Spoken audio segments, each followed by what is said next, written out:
Welcome to tonight's matchup between Trinity International University and your very own Trinity Baptist College Eagles. Let's pray.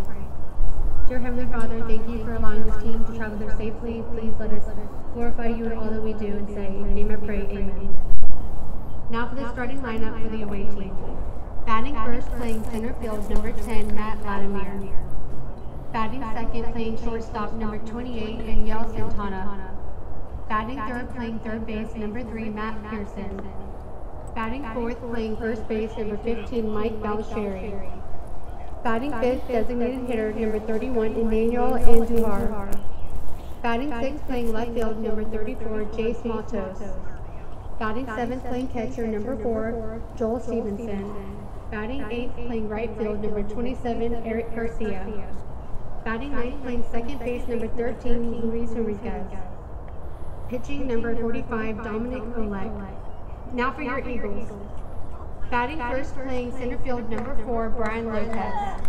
Batting second, playing catcher, number 22, Jordan Almodovar. Batting third, playing shortstop, number 24, Carlos Sanchez. Batting fourth, designated hitter, number 33, Caleb Albritton. Batting fifth, playing right field, number 8, Sammy Coffin. Batting sixth, playing third base, number 23, Danny Rosario. Batting seventh, playing left field, number 28, David Quevedo. Batting eighth, playing second base, number 2, Jaron Sweeney. Batting ninth, playing first base, number 13, Christian Draper. And your pitcher, number 12, Austin Hillier. Please stand for the national anthem and remove your caps.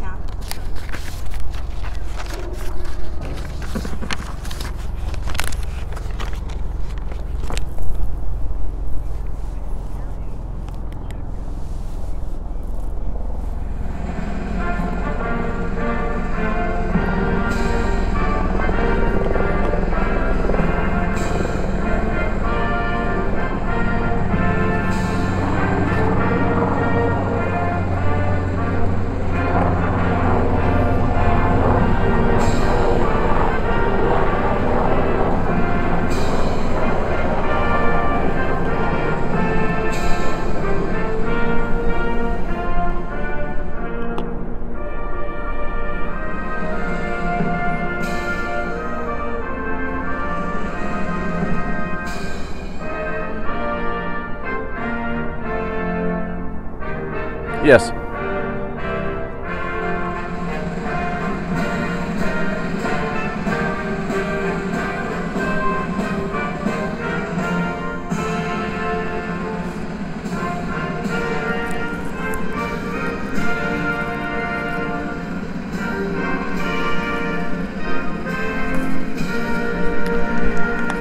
Ray Sports Bureau beer on FM 91.7 The Truth, WTRJ in Jacksonville, and we are also now joined by our video live stream feed, YouTube TBC Eagles, where my son Dean Bureau is our cameraman. So whether you're watching on YouTube or listening on the radio, we're glad to have you join us here as we are now getting ready for college baseball. NCCAA Trinity Baptist College taking on the Trojans of Trinity International University, members of the NAIA Chicagoland Collegiate Athletic Conference. The Trojans are coming down from Deerfield, Illinois, and on the season, if you're counting only their games that they've played since late February here in Florida, the Trojans are 2-5, but overall, going back to their fall season, they are 4-10. That's counting those fall games. They are coached by Mr. Jack Jordan in his first season at the helm. He is assisted by Mr. Seth Eller, Mr. Julian Martinez, Mr. Mike Danks, and Mr. Raul Ayala. Meanwhile, the Trinity Baptist College Eagles come into tonight's play with a record of 4 wins and 18 losses. They have played some extremely stiff competition. They picked up a couple of wins against some top-rated NAIA teams in recent days. We told you a little bit about the game against Judson College back on Tuesday. Judson College received votes for the top 25 in the entire NAIA nation. And not long before that, just a couple of days ago, actually 1 week before, Trinity Baptist College split a doubleheader with number 19 in the preseason poll of NAIA, Point Park University. Jacob Burr got his third consecutive complete game one-run victory in that ball game. Tonight, on the mound for the Eagles, Austin Hillier. He gets ready to start off this ball game. Hillier, one of the main starters for Coach John Copeland in his 5th season at the helm, and he is assisted by John Shiver, Matt Carter, and David Hall. Well, first batter is about to step into the box. This is a Trojans center fielder, Matt Latimer. And this ball game is just a second or so from getting underway. Austin Hillier ready with the first pitch. Takes a long look in, winds, and this ball game's underway with a fastball that misses just a bit outside for ball one. Latimer hitting .292 in the season. Scored a run, has driven in a run as well, the leadoff hitter for the Trojans. 1 ball, no strikes, swing and a miss, a foul tip actually right into the catcher's mitt, and it looked like Latimer pulled off on that pitch. Very nice Friday night here on the west side of Jacksonville, Florida. Temperatures in the mid to upper 60s. Wind is just a very gentle breeze blowing straight in from center field. The 1-1, a check swing on a pitch that misses down low. And Latimer ahead, 2 balls and a strike. It's a lot warmer than we've had most of this week. We're out here for Trinity Christian Academy baseball and softball, and we brought out the big jackets Monday night and Tuesday night. Swing and a miss, and the count is even up at 2-2. A good fastball from Austin Hillier. Temperatures a little bit warmer tonight, and tomorrow afternoon we're supposed to be in the mid to upper 70s with nothing but bright sunshine in the forecast. 2 balls, 2 strikes. Hillier winds and delivers, and a fly ball foul down the left side and out of play. Again, the Trojans coming all the way down from Deerfield, Illinois. Got a chance to say hello to Coach Jack Jordan a little bit before the ball game. He likes the weather. We're cold here, but it's in the teens up in Chicago. My brother-in-law, Scott, is up there right now on a business trip, and he's not sure what to do. Swing and a miss, and that is out number 1. Hillier, after falling behind, comes back and gets the strikeout. 1 away, base is empty for the shortstop, Enyel Santana. Santana stepping in. Again, 1 out, base is empty. Hillier takes a long look in. He takes his time, but he makes sure of his pitches. And there's a fastball hit hard towards second base. Sweeney fields and flips the first, and that is out number 2. A nice, quick 1 pitch out. And Hillier's gotten the first 2 men he has faced. Matt Peterson steps up to the plate. Number 3 hitter for the Trojans. Trying to get that stat information on Trinity International's DAC stat page. Computer not quite cooperating at the moment. Let you know as soon as we get the opportunity how both teams' players are doing. First pitch fastball right at the knees for strike 1. Matt Pearson hitting .381, a home run and 5 runs driven in. 14 total bases, counting 7 ball games played. The 0-1 on the way from Hillier is slapped foul out of play to the right side.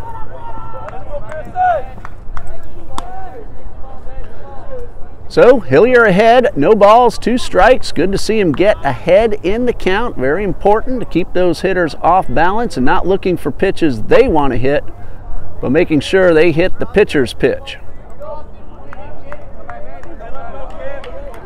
No balls, 2 strikes. Hillier winds and delivers a fastball that's lined into right field, and that is down for a base hit. That ball dropped right in front of Sammy Coffin. He played it on the short hop, but a 2-out single puts a runner at first for the cleanup hitter, Mike Ballesteri. First hit allowed by Hillier. And Ballesteri steps up to the plate, hitting 150 so far on the season. He has a home run, 4 runs batted in. I believe these are just counting the spring season ball games that I'm looking at. Runner on first, that is Pearson. He singled into right. Pretty good lead. Hillier from the stretch, pitch on the way, a fastball that's fouled off to the left side. Trinity International lost a doubleheader to Kaiser University. No surprise with that very powerful NAIA Sun Conference team. That was on February 28th, a 19-6 and a 4-3 ball game down in West Palm Beach. Fastball on the outside corner, and Hillier ahead. No balls, 2 strikes. Trojans then swept a doubleheader against Florida National University in Lake Worth, 12-9 and 6-5. That was back on Tuesday of this week. The 0-2 pitch coming from Hillier. Fastball just a little bit outside. Ballesteri flinched but did not chase. 1 ball, 2 strikes. Trojans had a little trouble at Florida Memorial University. The Lions won all 3 of those games, 10-1, 11-4, and 11-0.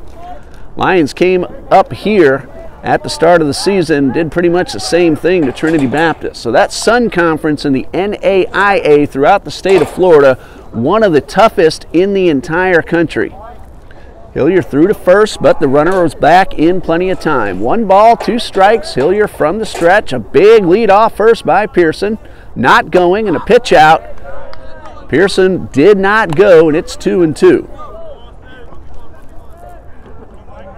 So that's been the story for the Trojans on their trip to Florida.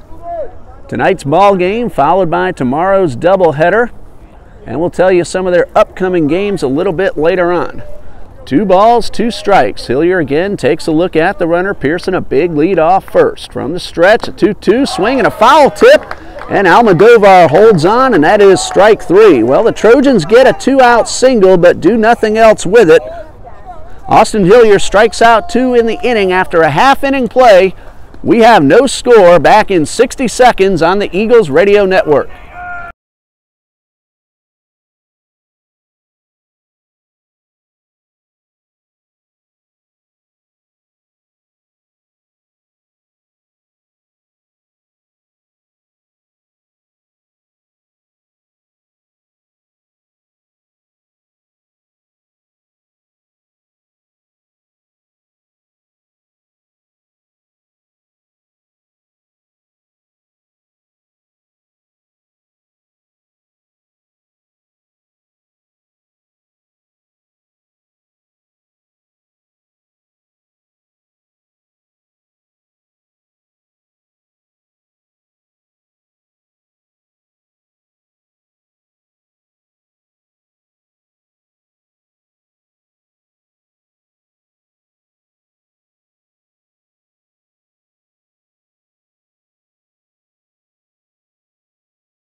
Bottom of the first coming up. Brian Lopez leads things off for the Eagles. He's followed by Jordan Almodovar and Carlos Sanchez.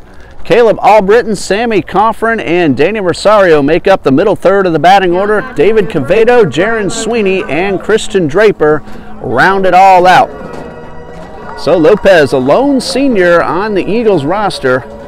Like we said in the opening, he had himself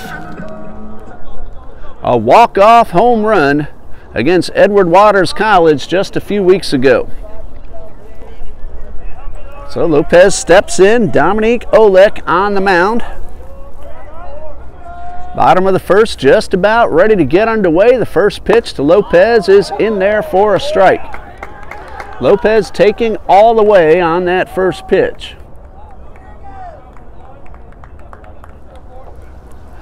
No balls and a strike to Brian Lopez.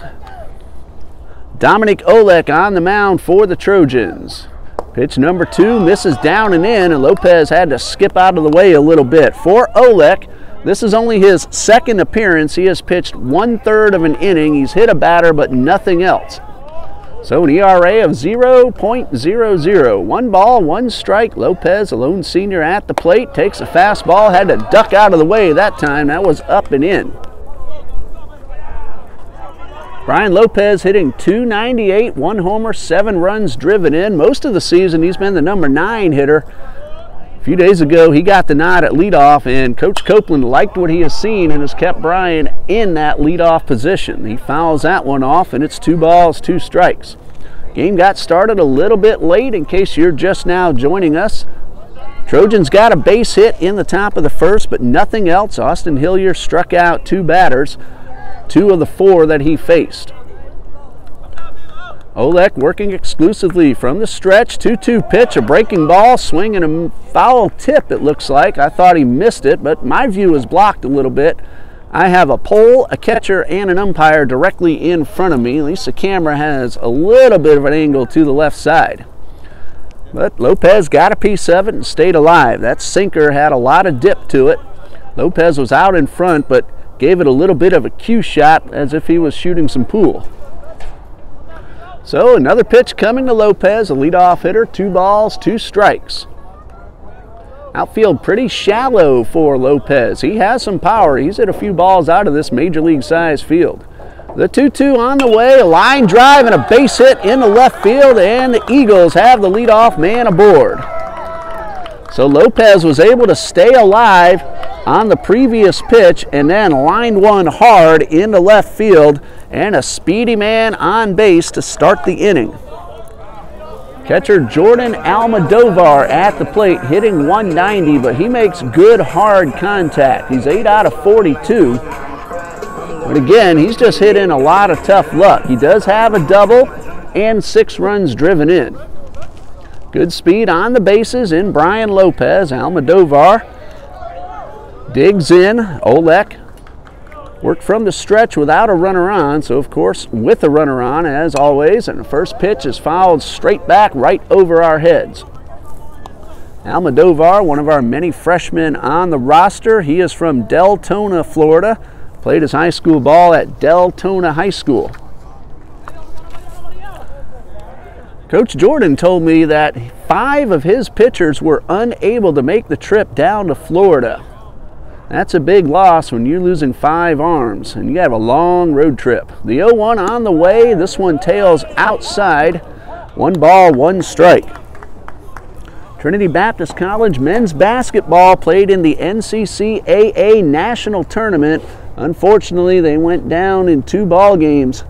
Johnson University of Tennessee won last night's ball game, and in the consolation round today, Bob Jones University defeated Trinity Baptist. So the men's basketball season is over, but they are the South Region champions, the Bible College NIT runners-up, and participants in the National Championship Tournament. Congratulations to John Jones and the TBC Eagles men's basketball.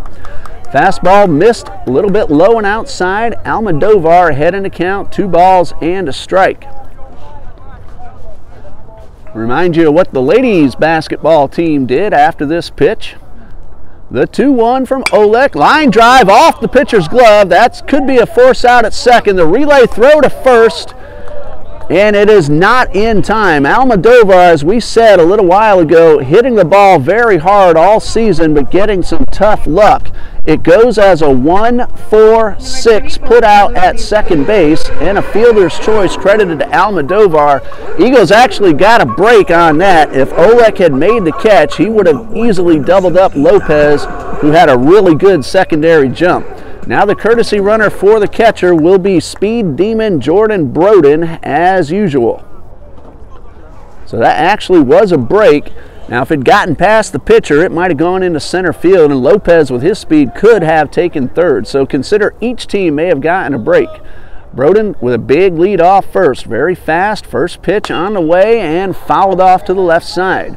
The women's basketball team, after having a rough first half of the season, came back and played some very good basketball in the second semester.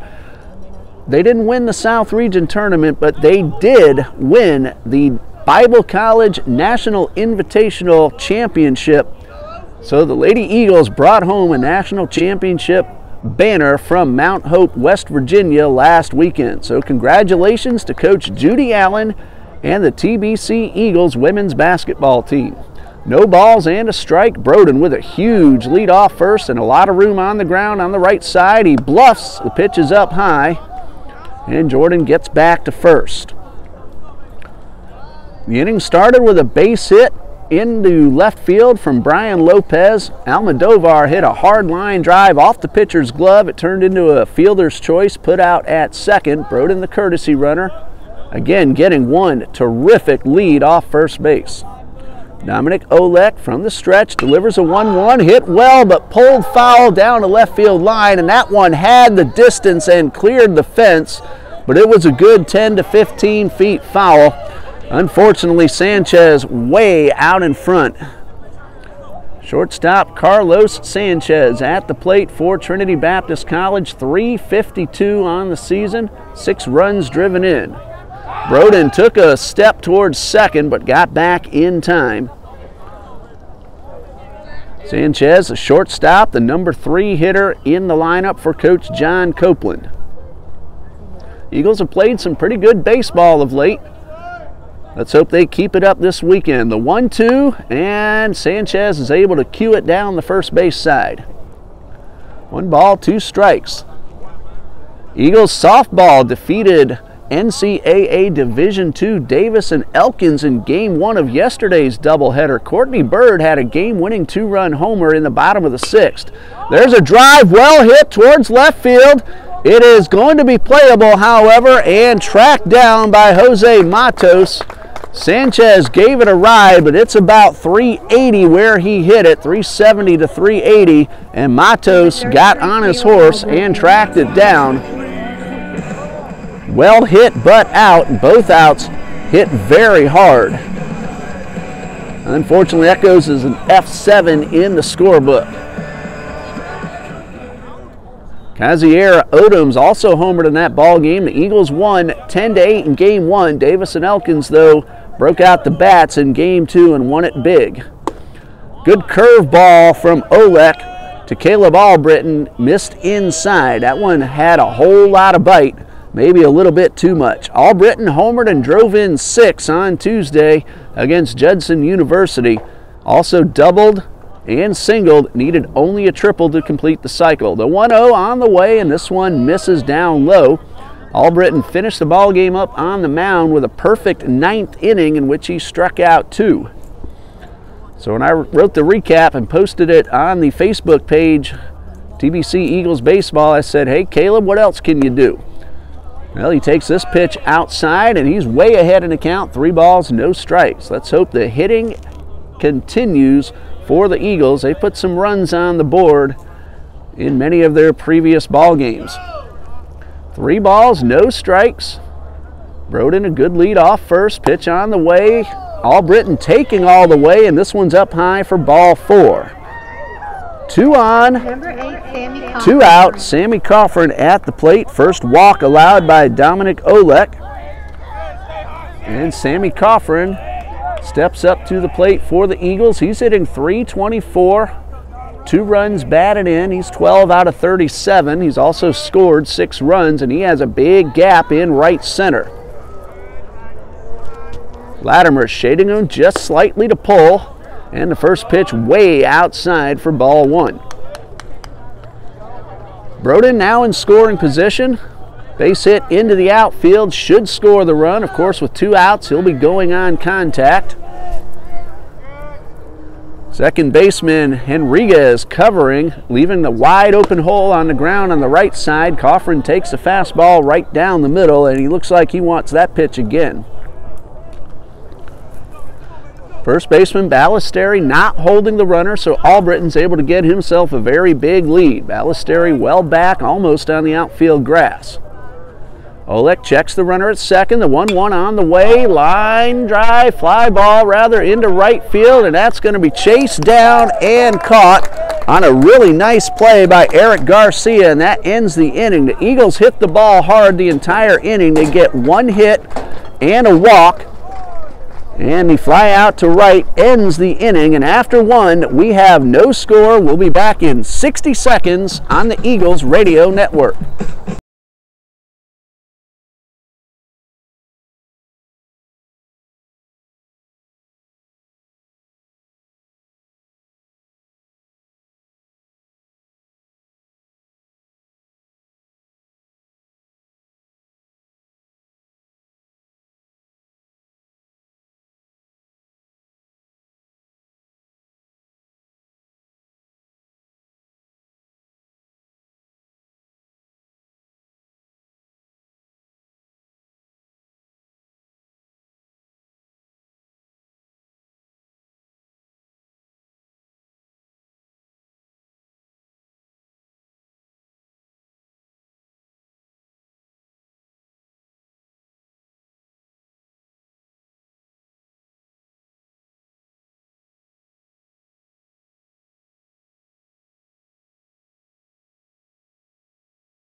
I was right, 6-4.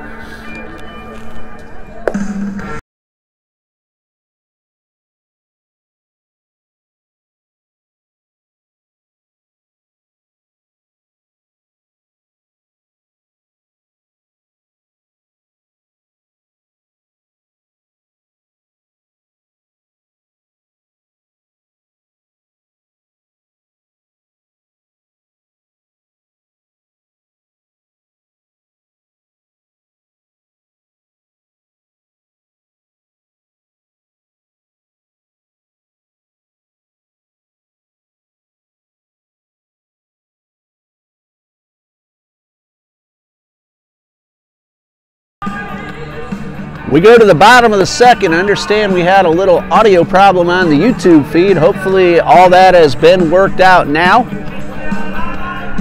Danny Rosario heads up to the plate for the Eagles, followed by David Cavedo, Jaron Sweeney, and if anybody gets on, Christian Draper, and then the top of the order. So Rosario normally plays first base for the Eagles, getting a start at third base. And he steps in, leading off the bottom of the second, batting .238. Driven in 3 runs, drawn 6 walks. And the first pitch on the outside corner, Rosario a check swing, but that pitch was called a strike on the pitch itself. So hopefully the sound is all worked out. Let us know in the top chat. Of course, if you can't hear me, you wouldn't know I asked for you to do that. No balls and a strike. Pitch on the way, lifted high into shallow center field. That ball was way up in the air, and that made it easy for Latimer to come in and make the catch. So 1 out. Oleg gets a leadoff hitter. Left fielder David Cavedo now steps up for the Eagles.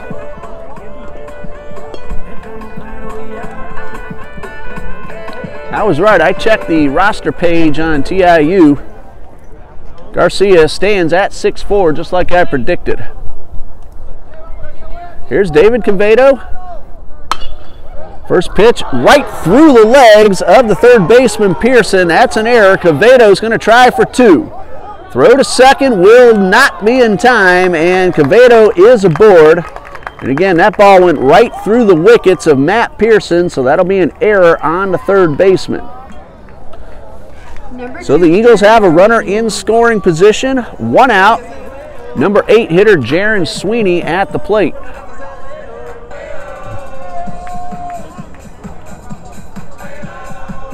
Chance to drive in the run for Sweeney. He's batting .162, 2 runs driven in.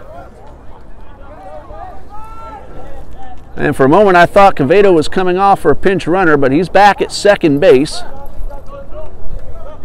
Sweeney at the plate. Pearson at third, even with the bag and off the line.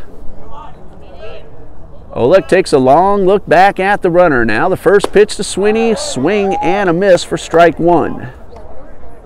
So let's see if the Eagles can take advantage of a miscue. Austin Hillier was able to work around a very similar situation in the top half of this inning.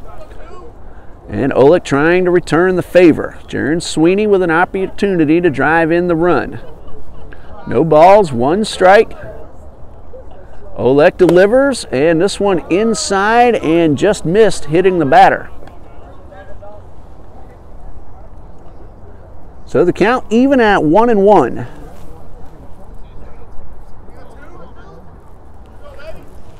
Oleg takes a long look in for the sign. Now checks the runner. Not that big of a lead off second. Here's the 1-1. Line drive towards right. That is going to be caught over near the line. Another nice running catch by Eric Garcia. Twice he has used his speed to take balls away from the Eagles. That one just inside the fair line and caught by Garcia. Really nice play. Now Cavedo, that ball was a little too shallow for him to try to do anything with, and even if it had hit the ground, doubtful he would have had a chance to score. Well, now with 2 outs, Christian Draper steps up to the plate. Draper's hitting .279. 1 run batted in. He's drawn 7 walks. Quevedo at second, 2 outs.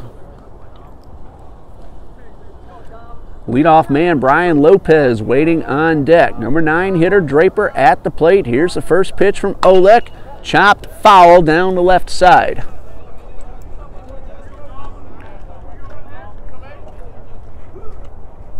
Mr. Almodovar, Mr. Bryce Trost, and El Boogie checking us out on YouTube, TBC Eagles. Every now and then I'll check in, see if you let us know you're watching. This pitch downstairs in the dirt. Of course, we have our on www.ilovethetruth.com and locally here in Jacksonville, WTRJ in Jacksonville, 91.7 The Truth. Every Friday night we have some broadcast from Trinity Ministries. The 1-1 on the way from Olek. And this is a chopper off the foot of the batter, so that's a foul ball. Well, the defense did the right thing. They went for the ball, let the umpire make the call. Next Friday night, Trinity Christian Academy High School Varsity Baseball. The Conquerors in the Super 6 in the Jacksonville area, according to newsforjacks.com, and one of the top-rated teams in all of Class 4A in the state of Florida. We'll have them right here on 91.7 FM next Friday night as they play Class 8A Stoneman Douglas. That ball game is scheduled to start at 7 p.m. and we plan to have it for you right here on WTRJ. Swing and a miss, ball in the dirt, and a tag will be applied by Joel Stevenson, and that ends the inning. Just like we saw in the top half, an error let a runner get to second base, but no further. Both pitchers got out of it without allowing the run to score. So after 2, no score, back in 60 seconds on the Eagles Radio Network.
Nine, 1, and 2 due up for the Trojans here in the top of the third. Luis Henriquez, Matt Latimer, and Enyed Santana. They're the first 3 scheduled hitters facing Austin Hillier, who's pitched 2 scoreless innings so far, 1 hit, 3 strikeouts. Top of the third, ready to get underway. Hillier winds and delivers the first pitch, and this one misses low and outside.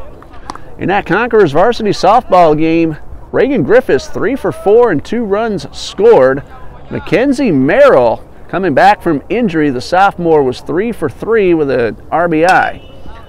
And that one slapped foul out of play. 1 ball, 1 strike. So the Lady Conquerors, also one of the top-rated 4A teams in the entire state of Florida, looking to go back to the state championship game for the 2nd consecutive year and the Final Four for the 4th consecutive year. So a lot of good TCA softball and baseball. This pitch is fouled off. And again, next Friday night, Conquerors baseball right here on WTRJ. Now, we video stream Trinity Christian Academy Athletics on Facebook. The name of that page is TCA Conquerors Athletics. Hillier ahead, 1 ball, 2 strikes, pitch on the way, and a line drive, base hit down the right field line. Henriquez has himself a leadoff single in the top of the third. Henriquez came into tonight's ball game hitting .286 with 2 runs batted in.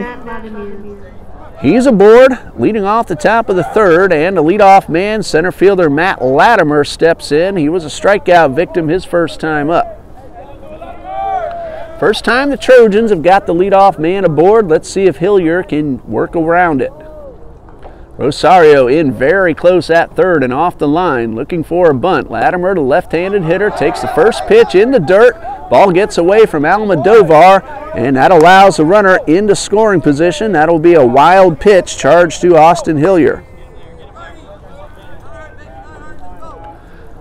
So after the base hit, a wild pitch puts the runner at second base. Nobody out in the top of the order at the plate for Trinity International. Henriquez, good lead off second. Pitch on the way, square around a bunt. Latimer has to pull it back. A breaking ball missed up and in. Rosario was pulled in on the first pitch that went astray. He played back, and Latimer tried to take advantage of it, squared around. Now let's see what he's up to as Rosario relays the signals from the dugout. Rosario, even with the bag, maybe a step behind it. A little bit off the line, a little closer than he was a moment ago.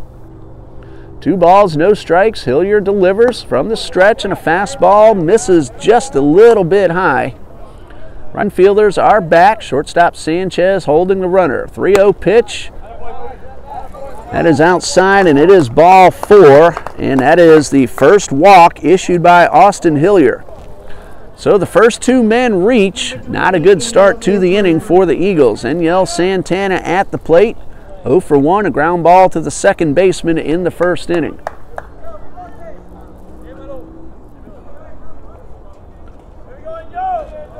Timeout called as Almodovar goes out to the mound to talk things over with Austin Hillier.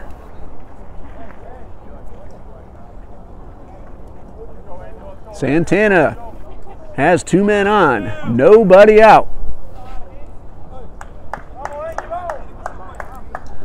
Looks like we're all set now.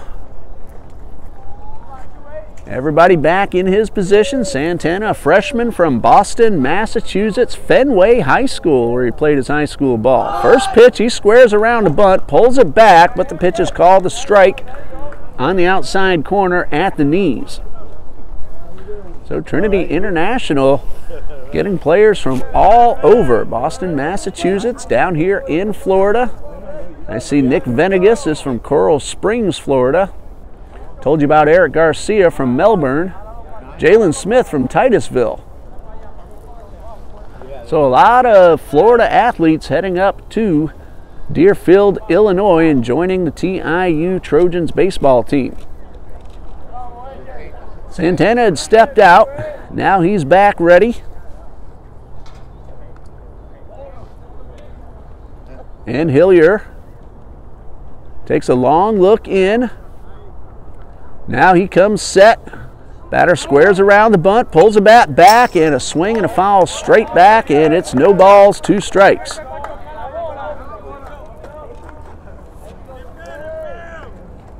So a long at bat and only 2 pitches thrown. Both pitcher and hitter taking their time getting set. You know, the major leagues, they're considering a 20-second pitch clock. I don't like to see anything change a ball game. No balls, 2 strikes.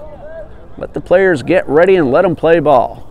Here's the 0-2 on the way. A chopper towards second. Sweeney will field. He'll flip to second for 1. Throw to first in the dirt. Draper digs it out. That'll go as a fielder's choice.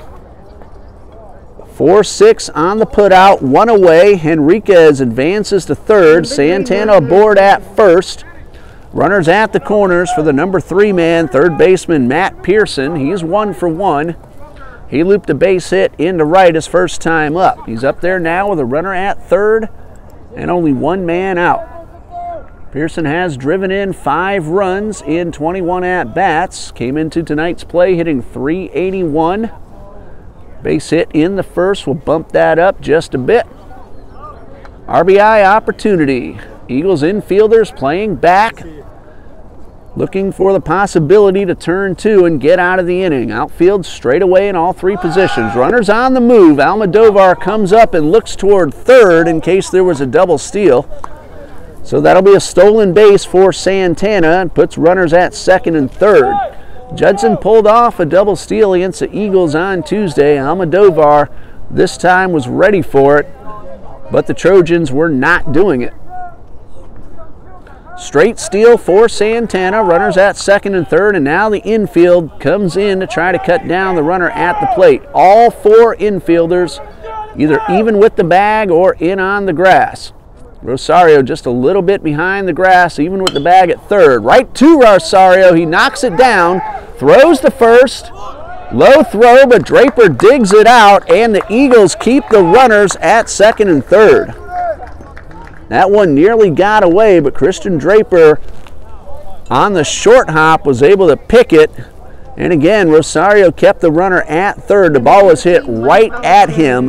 And anytime the infield is drawn in, it opens up a lot of possibilities for the offense. It took a ball right at Rosario, and he made the play. Credit Draper on the other side as well. 2 outs, second and third. Mike Ballesteri struck out to end the first inning. He's at the plate.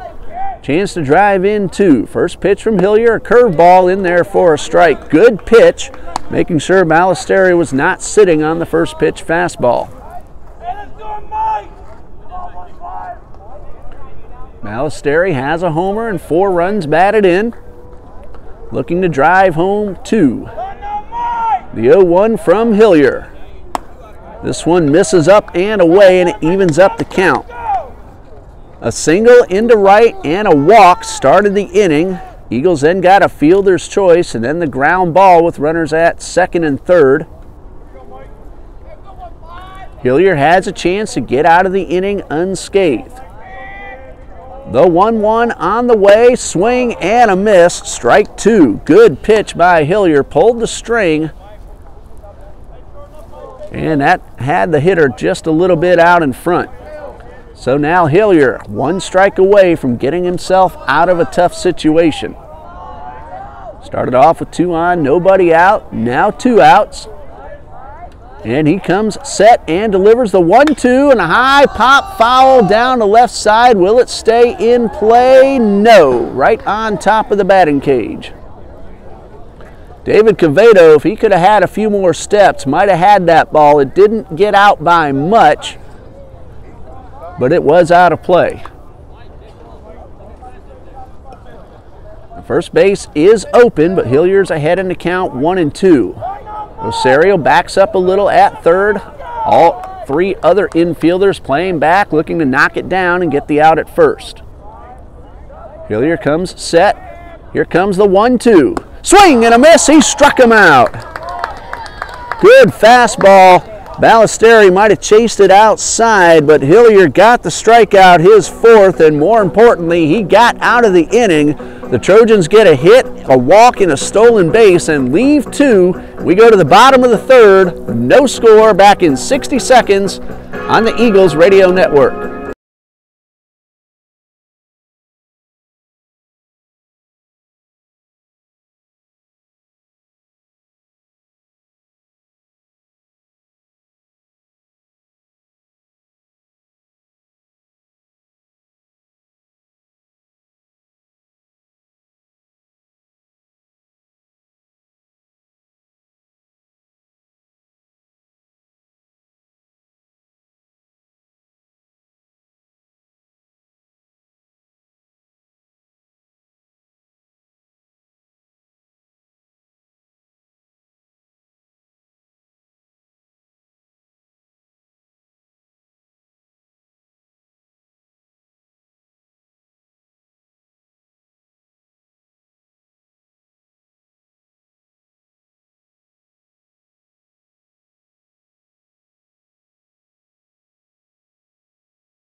Top of the order coming up for the Trinity Baptist College Eagles in the bottom of the third. Lopez, Almodovar, and Sanchez. Trinity Christian Academy Conquerors leading 2-0 in the third.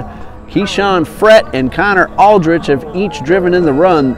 Connor Aldrich is on fire. He has been an RBI machine all season long for the Conquerors, who are 5 wins, no losses on the regular season, 6-1 if you count 2 preseason ball games. Brian Lopez led off the ball game with a base hit in the first. Takes this pitch on the inside corner. A nice breaking ball from Dominic Olek, who has pitched 2 innings. He has allowed 1 hit and he's walked 1. Another runner reached on an error. The 0-1, swing and a miss and a changeup, and Lopez tried to lunge for to make contact, and he's down, no balls, 2 strikes pretty quickly. Lopez trying to start a 3rd inning rally for the Eagles. No score, bottom half of the 3rd. Olek delivers this one in the dirt. He might have tried to overthrow that one.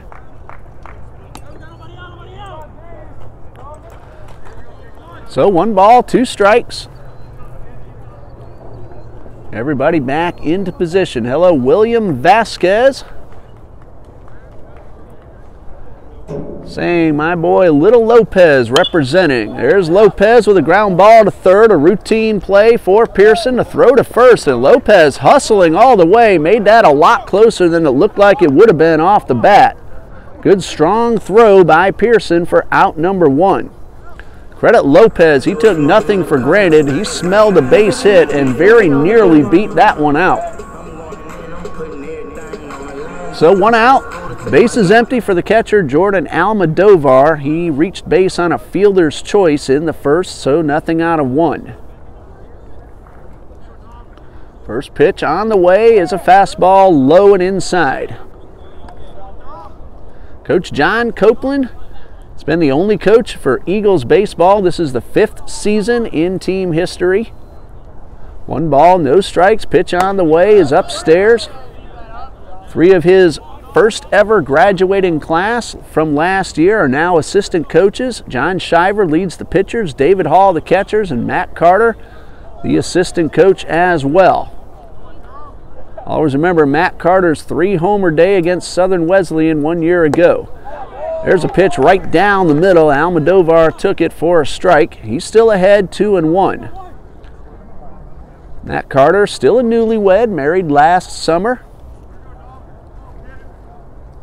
Very happy to be a witness to that matrimony.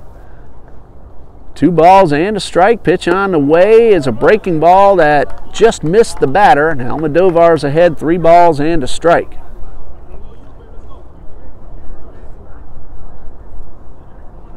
So let's see what kind of pitch Almodovar is sitting on here, ahead 3-1. Pitch on the way, a fastball line drive, but right at the shortstop, Inyel Santana. And as we said before, Almodovar continues to hit the ball right on the button, but have no luck. His first at bat was a very hard line drive that turned into a fielder's choice. This one, an L6 in the book. Carlos Sanchez up there now with nobody on and 2 men out. Jordan keeps swinging that bat. That luck is bound to change at some point. First pitch and a squibber off the end of the bat. Olek will pick it up and toss it underhand to the first baseman. And a quick 3rd out. 1-3 on the putout. 1-2-3 go the Eagles in the 3rd. We go to the top of the 4th in a scoreless tie back in 60 seconds on the Eagles Radio Network.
So as we start the top of the fourth, Emmanuel Andahar will lead things off, the number 5 hitter, the designated hitter, followed by Jose Matos and Joel Stevenson.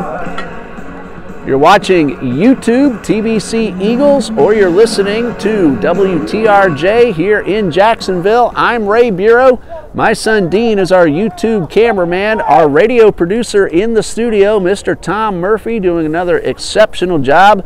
Unfortunately, my regular equipment didn't want to cooperate tonight, so we're using the alternative. Hopefully that's coming across to you just fine on the radio feed. We told you what the Trojans have done already on their trip to Florida. In just a moment, we'll let you know some of their upcoming ball games beginning March 13th. Austin Hillier ready to start inning number 4. First pitch, inning underway with a pop-up and a foul ball out of play. March 13th, the Trojans are at Roosevelt University in Crestwood, Illinois. So they're heading back up north after this doubleheader tomorrow afternoon. March 14th at Judson University, the team that Trinity Baptist just played down here on Tuesday. That fastball misses low, and it evens up the count at 1-1. Judson University in Elgin, Illinois. March 19th, Trojans are at St. Ambrose University in Davenport, Iowa. 1 ball, 1 strike. Austin Hillier winds and delivers. And another fastball that misses down low. And now the hitter Andahar is ahead in the count. He popped up his first time up to the left fielder. Going to be a little bit more before the Trojans get a home game. That'll be on March 23rd. A couple of more away games in front of those, however. This pitch in the dirt. Andahar showed bunt, pulled it back in time, and Hillier's missed low on 3 consecutive fastballs. March 19th at St. Ambrose University in Davenport, Iowa. St. Xavier University, a doubleheader on March 22nd in Chicago before the Trojans have their home opener against St. Xavier University. That'll be on March 23rd at 3 p.m. Central Time. Swing and a miss. Andahar chased one well out of the zone on that pitch. It was well outside. So that could be a break for Hillier. Now a chance to get the batter. 3 balls, 2 strikes. Leadoff hitter of the 4th. Pitch on the way, and it's fouled straight back. Trojans will then end the month of March at Calumet College of St. Joseph in Whiting, Indiana, and then a doubleheader at home against Calumet in Deerfield. 3-2 on the way, and this one misses for ball 4 again, down low. Well, if you're going to miss, it's good to miss low. You don't want to leave it up in the strike zone where hitters can really get good swings at it. That's a leadoff walk. It's a second walk allowed by Austin Hillier. And the second consecutive inning that the Trojans have had the first man aboard. Here's a left fielder, Jose Matos. He's 0 for 1, a pop-up to the first baseman, Christian Draper, in the second inning. Get an opportunity. We'll let you know what the TBC Eagles have in store after tonight's game and tomorrow's doubleheader with Trinity International University. Andahar has a pretty good lead off first. Hillier makes the throw over. He's picked off a couple of runners this season. Andahar back in time. That throw over didn't phase him. It looks like he got himself an extra half a step this time. Hillier takes the look at the runner. And another throw to first. This one a close play, but Andahar back in easily. Hillier has a good move, and he's not afraid to show it off. Andahar still not phased. Another big lead. First pitch on the way, runners going. Pitch is high, throw down to second is in time. But the ball comes out of the glove of Sanchez. A throw had the runner beaten by 2 full steps, but Sanchez could not hold on. That'll go as a stolen base for Andahar. I didn't see the ball come out of his glove. I was surprised to see a safe sign, and then I saw the ball on the dirt. Tough break for the Eagles, a huge break for the Trojans, and now Matos has a chance to drive in the run. Lopez in center, playing a left-handed hitter to pull, so a big gap in left center field. Andahar, another big lead-off second this time. The pitch on the way is smoked down the right field line, very high in foul ground. And Coffrin's able to make the catch. The runner will tag and go to third. One out with a runner at third on a fly ball caught in foul territory. So the out that was not recorded at second base. Number 4, Joel Stevenson. Well, you never know exactly what the hitter or the pitcher would have done after the play. You can say if all you want. The pitch and the hit mentality and approach are altered. But there's a runner at third with one out instead of bases empty with 2 outs. All 4 infielders playing in. Middle infielders on the grass, corner infielders even with the bags. First pitch from Hillier, a pop-up right back over my head. No balls and a strike. Joel Stevenson, the catcher at the plate. He reached on an error his first time up. So nothing out of 1, a chance to drive in the game's first run. 1 out, Andahar, the runner at third. Walked, stole the base, advanced on the fly ball to right.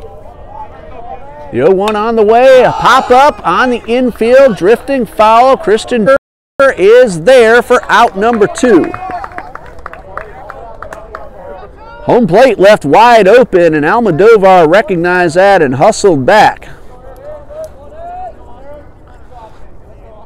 That's a play where the pitcher might want to think about covering the plate as a first baseman and a catcher go for the foul ball. Number 27, Eric Garcia. Well, 2 outs with a runner at third. Eric Garcia at the plate. He was called out on strikes in his only trip. That ended the second inning. Infield can now play back at normal depth. Hillier works from the stretch with the runner at third. First pitch on the way, swing and a foul tip right into the mitt. So no balls and a strike. Garcia has driven in 1 run in 6 at-bats coming into tonight's play. And the 0-1 coming from Hillier. A curveball and a swing and a miss for strike 2. Garcia, big man to have, especially in the number 8 hole in the batting order. Told you he's about 6'4". He's a freshman. No balls, 2 strikes. Pitch on the way, swing and a miss. He struck him out, and Hillier reached back and put a little extra mustard on that one and got his 5th strikeout, and it retires a side. A walk, a steal, and a runner left at third. We go to the bottom of the 4th. Still no score. We'll keep it right here and let our listeners in the Jacksonville area know that there is a Youth for Christ charity disc golf tournament at Trinity Baptist Church, same campus as Trinity Baptist College. The south end of the campus, which is the college side, that will occur on April 6th from 8 a.m. until 2 p.m.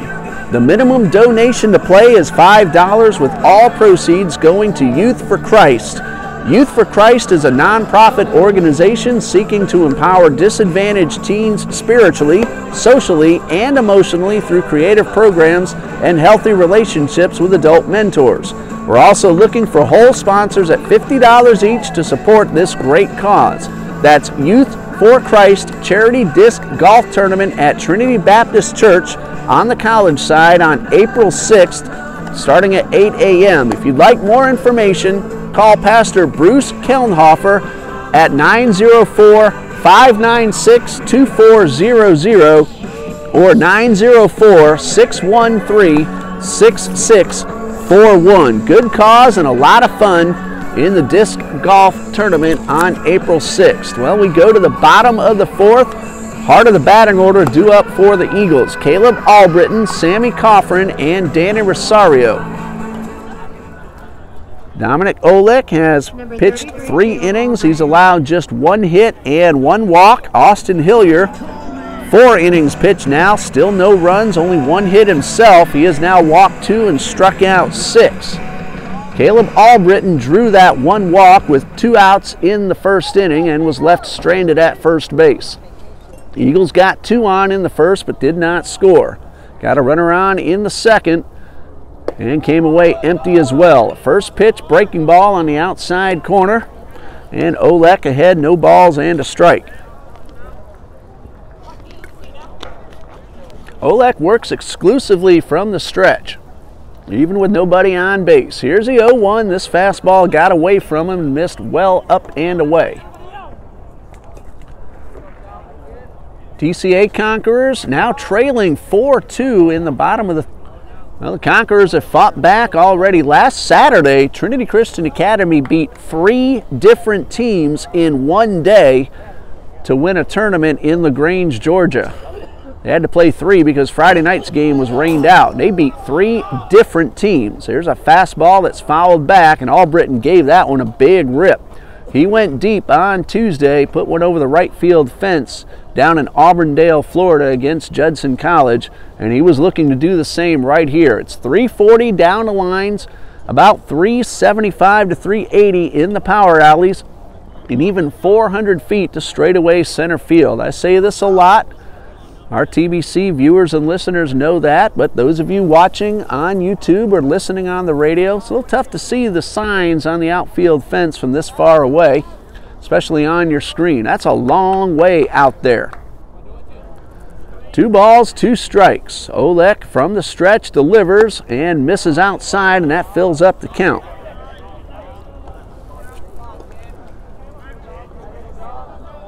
Got a chance to say hi to Caleb, congratulated him on the great ball game he had Tuesday, told him I really enjoyed writing up that recap. Here's a payoff pitch, long fly ball, that had plenty of distance, but he was way out in front and yanked it well foul. I do the game recaps on TBCEagles.com. Probably tomorrow morning I'll write up this ball game you're watching or listening to right now. TBCEagles.com. The payoff pitch, long fly ball down the right field line, but again, it's going to hook foul and out of play. And that might have been a break this time that the ball left the yard foul, because Garcia, he's already shown off his speed in right field and made 2 terrific running catches. He would have had that if he didn't run into the fence. So Albritton has had 2 really good swings on the last 2 pitches. Let's see if he can straighten one out. Huge gap right up the middle in the outfield. Pitch on the way, swing and a miss, ball in the dirt. It hits the ground. No, the umpire says it was a clean catch. And so that is strike 3. So a great change of pace by Dominic Olek. That's his first strikeout of the night. And Albritton, after yanking 2 in a row, foul with very good distance. Olek slowed it down a little bit, and hitter was out in front. So 1 out, bases empty for Sammy Coffrin. He was one of the victims that we told you about of Garcia running down a fly ball in right. That ended the first inning. Again, Olek working exclusively from the stretch. First pitch on the way and a line drive foul. Well, it's worked very well for him so far. He's allowed just 1 hit and 1 walk, and he just picked up his first strikeout of the night.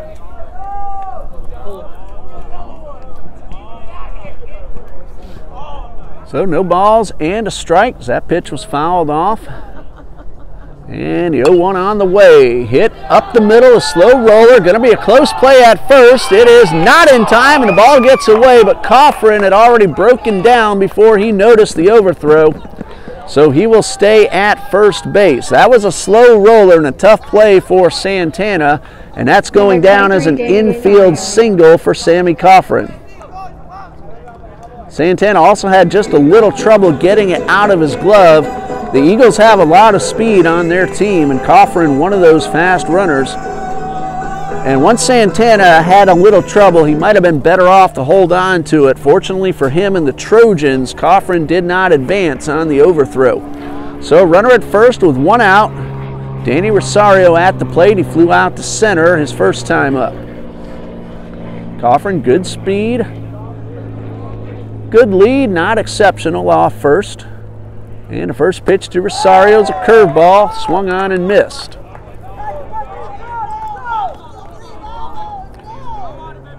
Dominic Olek, freshman from Chicago, doing a very nice job on the mound here this evening. Golden Harvest Academy is where he played his high school ball.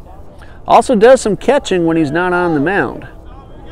Wonder if we'll see him behind the plate in one of those 2 ball games tomorrow afternoon. Of course, that'll be up to Coach Jack Jordan, who makes out the lineup as a Trojans head coach. No balls and a strike. Olek delivers, runners going. Throw down to second is high and late, and Coffin is in there with a stolen base. The pitch missed low, a fastball down in the dirt. Stevenson came up firing but got under the ball, and he was fortunate that one didn't get away and into center field. That was a high throw. Enriquez had to leave his feet a little bit to pull that one in. The 1-1 to Rosario, swing and a miss. Change of pace, and again the hitter out in front. And now Olek is ahead 1-2. RBI opportunity for Rosario. No score, bottom of the 4th. Both pitchers doing very nice work on the mound. Here's the 1-2. Fastball. Olek wanted and started to walk toward the dugout and did not get the call. Well, there's only 1 out anyway, but he thought that should have been out number 2. Corner outfielders are giving Rosario both lines. They're both playing well toward the gap. Here's a 2-2. Swing and a miss. Rosario chased one outside, and that is out number 2.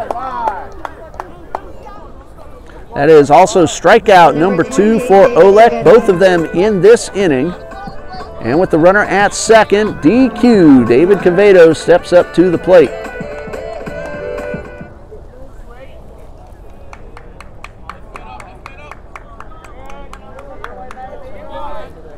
First pitch coming from Olek. Swing and a miss. Quevedo tried to give that one a ride and was just a little bit late.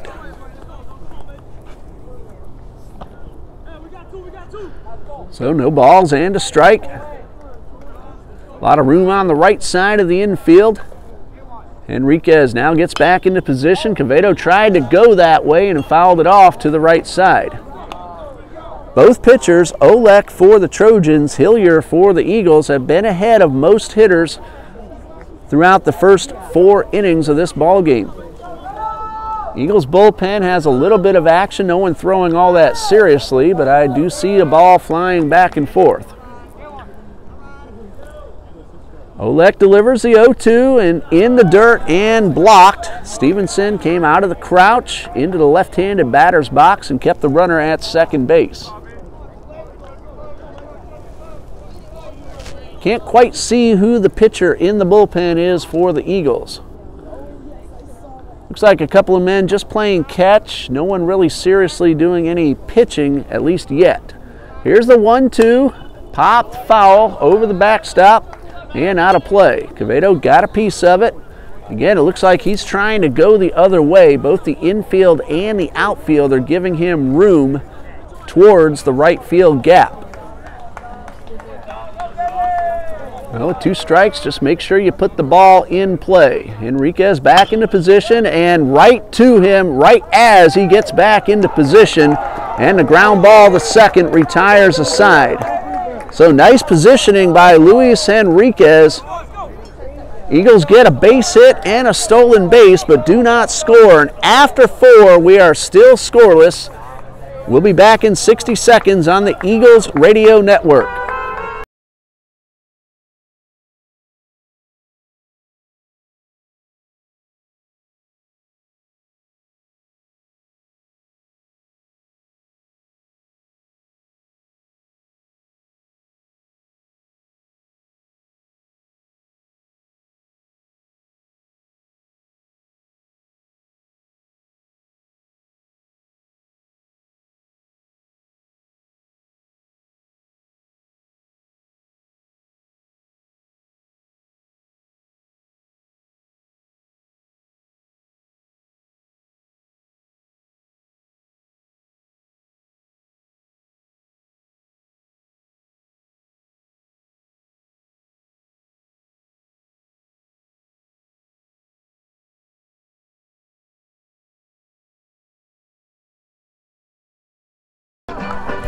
We go to the 5th in a scoreless tie. Both Austin Hillier for the Eagles and Dominic Olick for the Trojans getting the job done on the mound. Hello to Elena Lopez cheering on Brian. Someone named Dance10175 letting us know you're listening and watching, listening to both the radio feed online and watching on TBC Eagles. And hopefully I can say this right, Mr. Paul Grodelucian watching the broadcast on the YouTube feed in chilly Chicago. Again, I have a brother-in-law up there. My wife's brother is on a business trip to Chicago this week. He's supposed to be coming home tomorrow, but he said it is in the teens all week long. Austin Hillier ready to get the 5th inning started. It's underway with a first pitch fastball for a strike. Luis Henriquez, who positioned himself perfectly and was able to make the play on David Cavedo to end the Eagles' threat in the bottom of the 4th. No balls and a strike. And this one is bounced toward Rosario. One hop, throw to first in time for out number 1. Henriquez now 1 for 2. He singled his first time up and then chopped this one right at Danny Rosario. Top of the order, Matt Latimer at the plate. He has struck out and walked.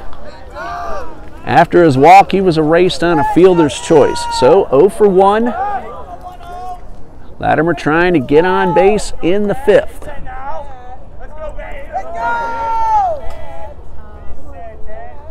First pitch on the way from Hillier. He squares around, drags down the bunt. Hillier giving chase, flip to first. It is in time, just barely, but Hillier got the man at first. Latimer dropped down the bunt. It was right down the line. I thought for a moment he might beat that one out, but Hillier got off the mound very quickly and just nipped the runner at first base. Great hustle by both batter, runner, and pitcher. 2 outs for Enyel Santana. He's 0 for 2. Stole a base in the 3rd after reaching on a fielder's choice. Breaking ball stays upstairs. 1 ball, no strikes. Tomorrow's doubleheader begins at 12 noon here in Jacksonville, 11 a.m. for you Chicago viewers. We'll be on YouTube only for tomorrow's doubleheader, no radio broadcast. Swing and a miss, and the count is even at 1-1. We're supposed to have absolutely beautiful sunny weather in the mid to upper 70s throughout tomorrow's doubleheader. That's 2 7-inning ball games beginning at 12 Eastern and 11 Central on YouTube. TBC Eagles. There's a foul tip right into the mitt. And Hillier, as he's done all night so far, has gotten ahead of the hitter once again. Both bullpens very quiet. Nobody even standing up in either bullpen. The way these two are going, that doesn't surprise me. The Eagles had a couple guys playing catch a half inning ago, but they have sat down. That one is squibbed foul, a fastball on the outside corner. Santana pulled back a little bit on it, got it right off the end of the bat. Well, the Conquerors now trailing 5-2 as they come to bat in the top of the 4th.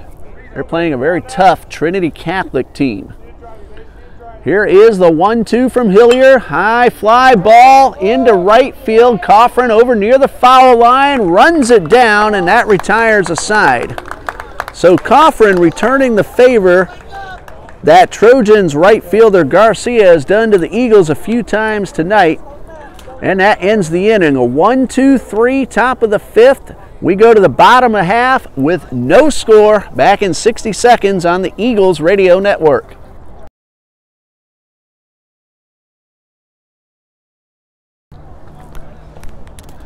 Well, we'll keep it right here, and that's okay. And we'll be back in just a minute.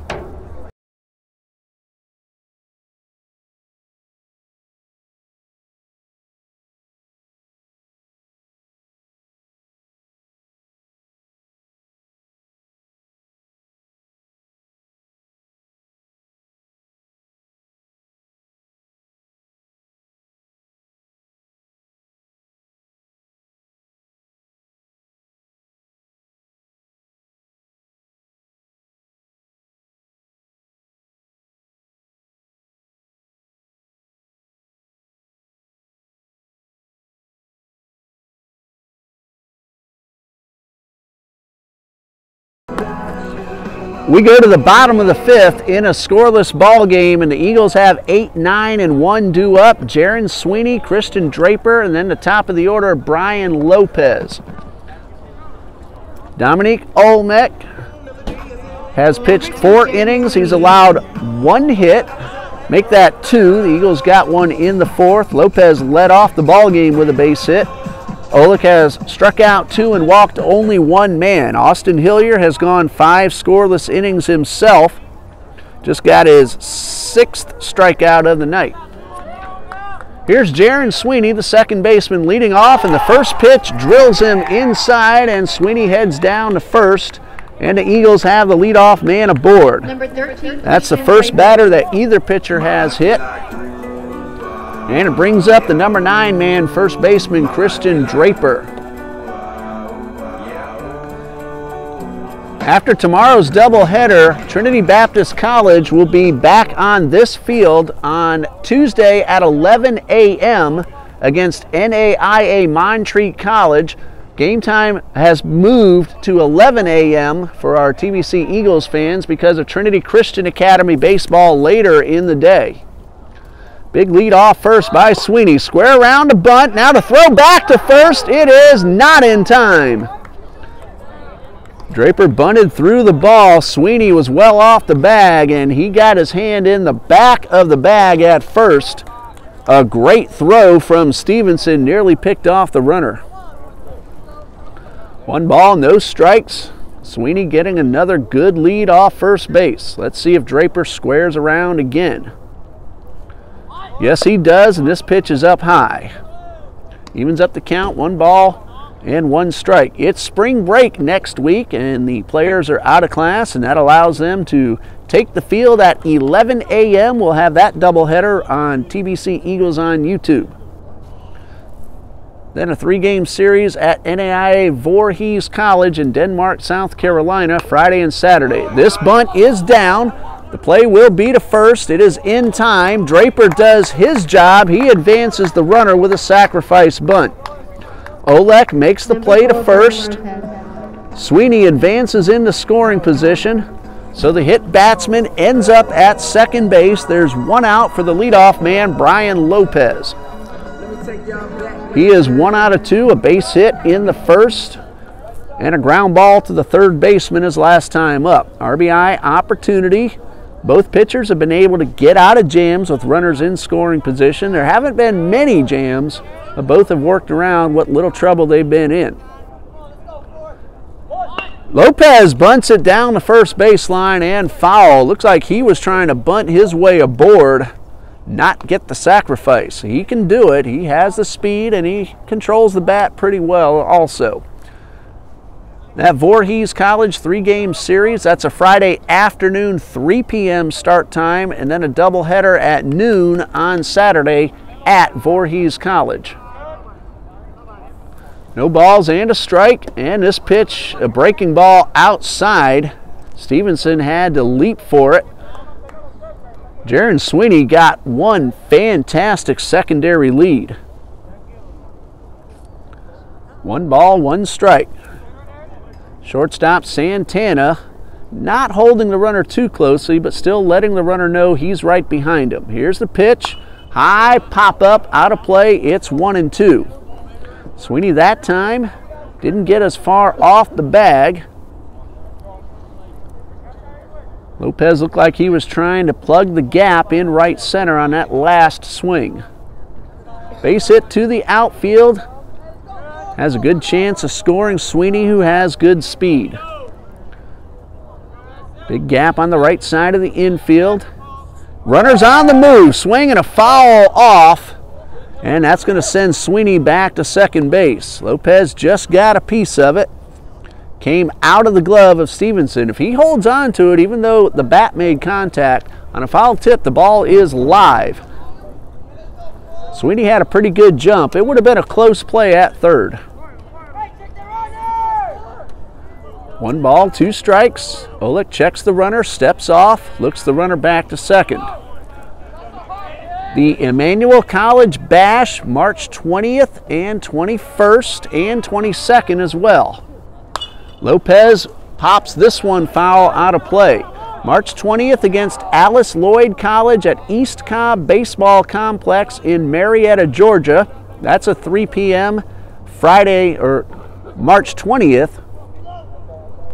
March 21st is a doubleheader that begins at 11 a.m. March 22nd, a doubleheader against a team still to be determined. That may depend on other ball games going on during that EC Bash up in Marietta, Georgia, March 20th, 21st, and 22nd. Round out the month of March for you in just a moment. 1 ball, 2 strikes, pitch on the way, high fly ball, well hit towards left. It is back and it is up against the fence. Sweeney will round third. He will score.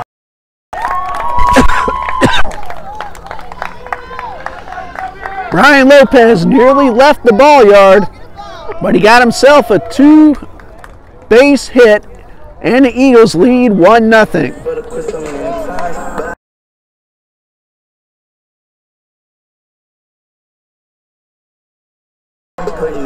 So the RBI double from Brian Lopez, his second hit of the ball game.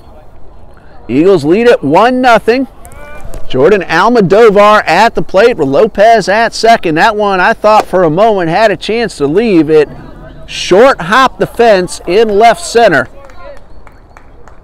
Left fielder Jose Matos playing shallow. He raced back, but he wasn't able to catch up to it. He's still in tight with Dovar at the plate. First, and a line drive to the shortstop in the third. 2 balls, no strikes. And ball 3 misses up high. So Almodovar now way ahead in the count. Probably taking on this pitch unless it's exactly where he wants it. And this one is in the dirt. Almodovar draws the walk. And the Eagles, with 1 out, have runners at first and second. That is walk number 2 allowed by Dominic Olek. Carlos Sanchez at the plate, and time called as one of the assistant coaches heads out to the mound to talk to Dominic Olek. Well, that gives us a chance to finish up the month of March for the TBC Eagles. This Tuesday, we told you that Montreat College is coming to town.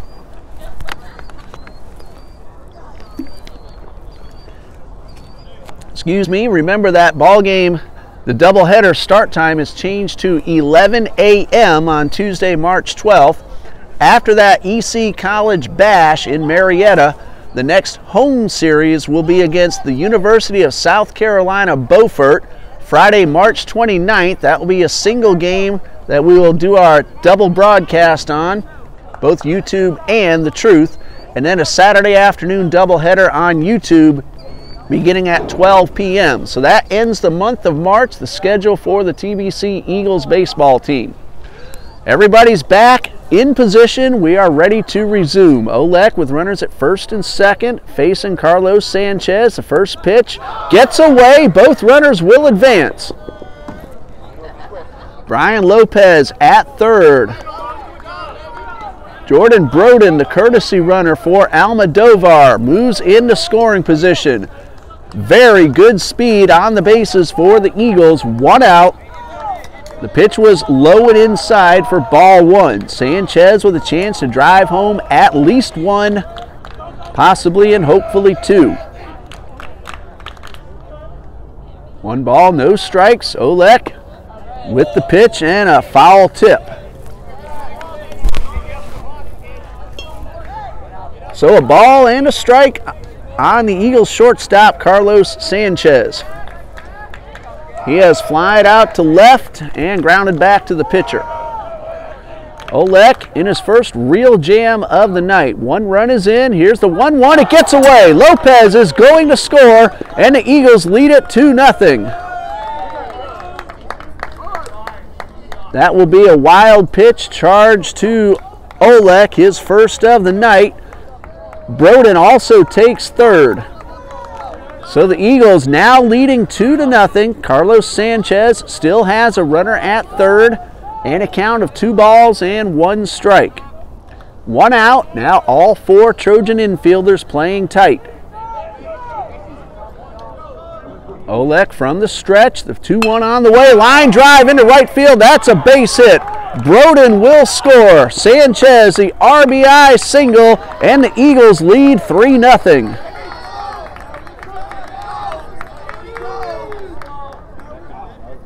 So the RBI base hit for Carlos Sanchez gives the Eagles a 3-run lead. They struggled to start the season, but they have really turned it on in the last few ball games. And the man who did a whole lot of that on Tuesday is at the plate. Tonight, Caleb Albritton has walked and struck out. Runner at first, 1 out, 3 runs in. Bottom of the 5th, Eagles lead 3-0. Pitch on the way is a breaking ball that catches the corner. Nice pitch from Dominic Olek.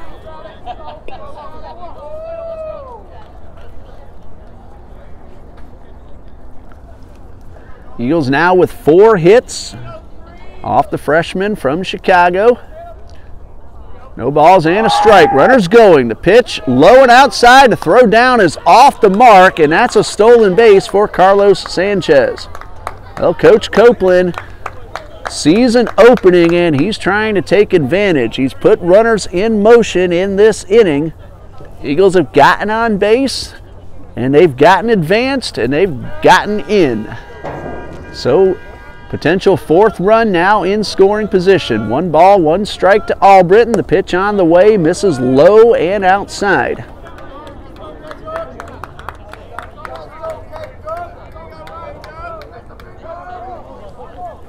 Two balls and a strike.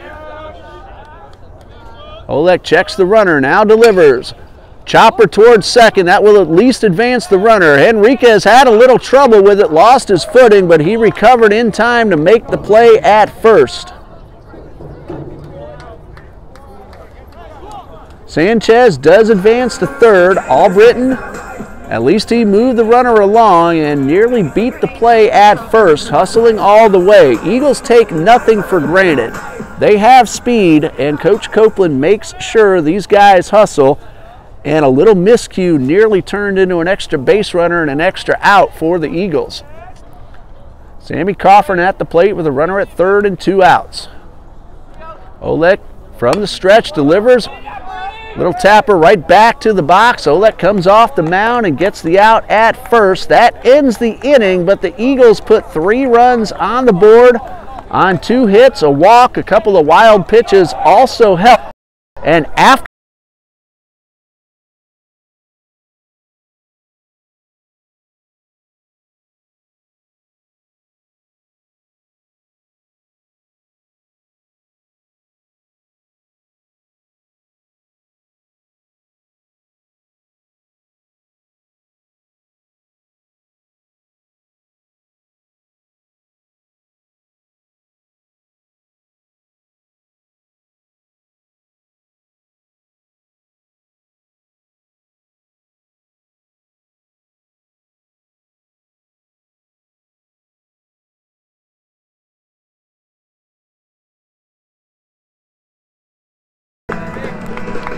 we go to the top of the 6th. The Eagles just put 3 on the board in their last at-bat, and it's up to Austin Hillier now to maintain this lead for the Eagles. He will have hitters 3, 4, and 5 due up for the Trojans in the 6th inning.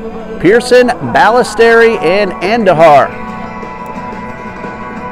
RBI from Carlos Sanchez brought home 1 run. Lopez scored on a wild pitch. Number 3, Matt Pearson. Jaron Sweeney also scored in the inning as well. Austin Hillier has gone 5 scoreless. Here's the first pitch of the 6th, and it's a foul back for strike 1. Matt Pearson is 1 for 2. A base hit in the first, a ground ball to the third baseman in the third.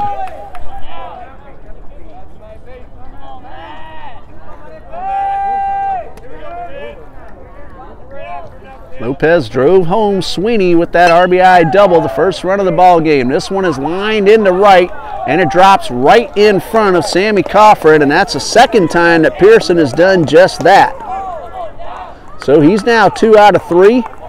Trojans have the leadoff hitter aboard. Mike Ballesteri at the plate. He has gone down on strikes both times up so far tonight. Hello to Miss Cindy Almodovar, letting us know you're watching the YouTube feed, cheering on Jordan. Yes, he is doing a very good job behind the plate. Nice leadoff first from Matt Pearson. Time called as the batter steps out of the box. Everybody's ready. Hillier from the stretch. First pitch, a breaking ball low and inside. So Lopez and Sanchez, each with RBIs. Lopez then scored on a wild pitch. That's the scoring summary so far tonight in case you're just joining us. 3-0 Eagles, but the Trojans got the leadoff man aboard on a base hit here in the 6th. This one is fouled off into the Eagles bullpen, where I see 2 pitchers and catchers now starting to throw.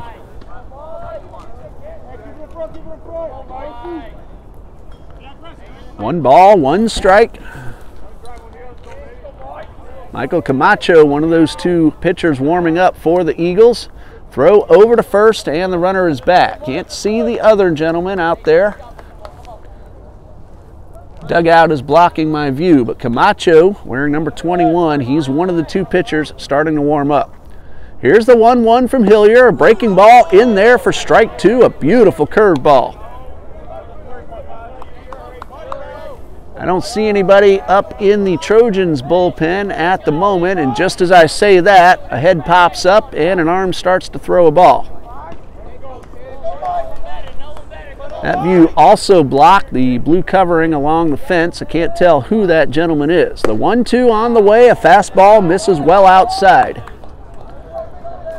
That looked like a purpose pitch. Hillier seeing if he could get the hitter to chase, but Ballesteri did not bite. 2 balls, 2 strikes. Left-hand hitter at the plate, a runner at first. So a wide open right side of the infield as Draper holds the runner close. Throw over to first, and the runner back standing up.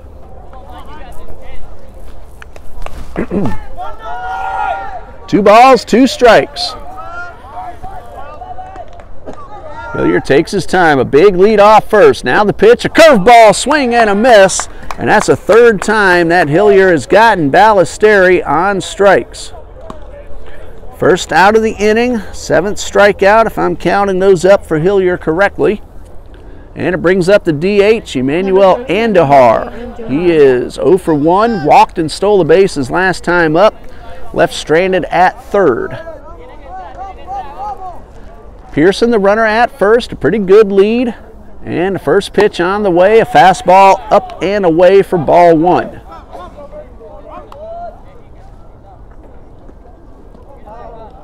One ball, no strikes. Hillier checks the runner, takes another look at first, and a pitch on the way. Chopped foul, and it evens up the count at 1-1.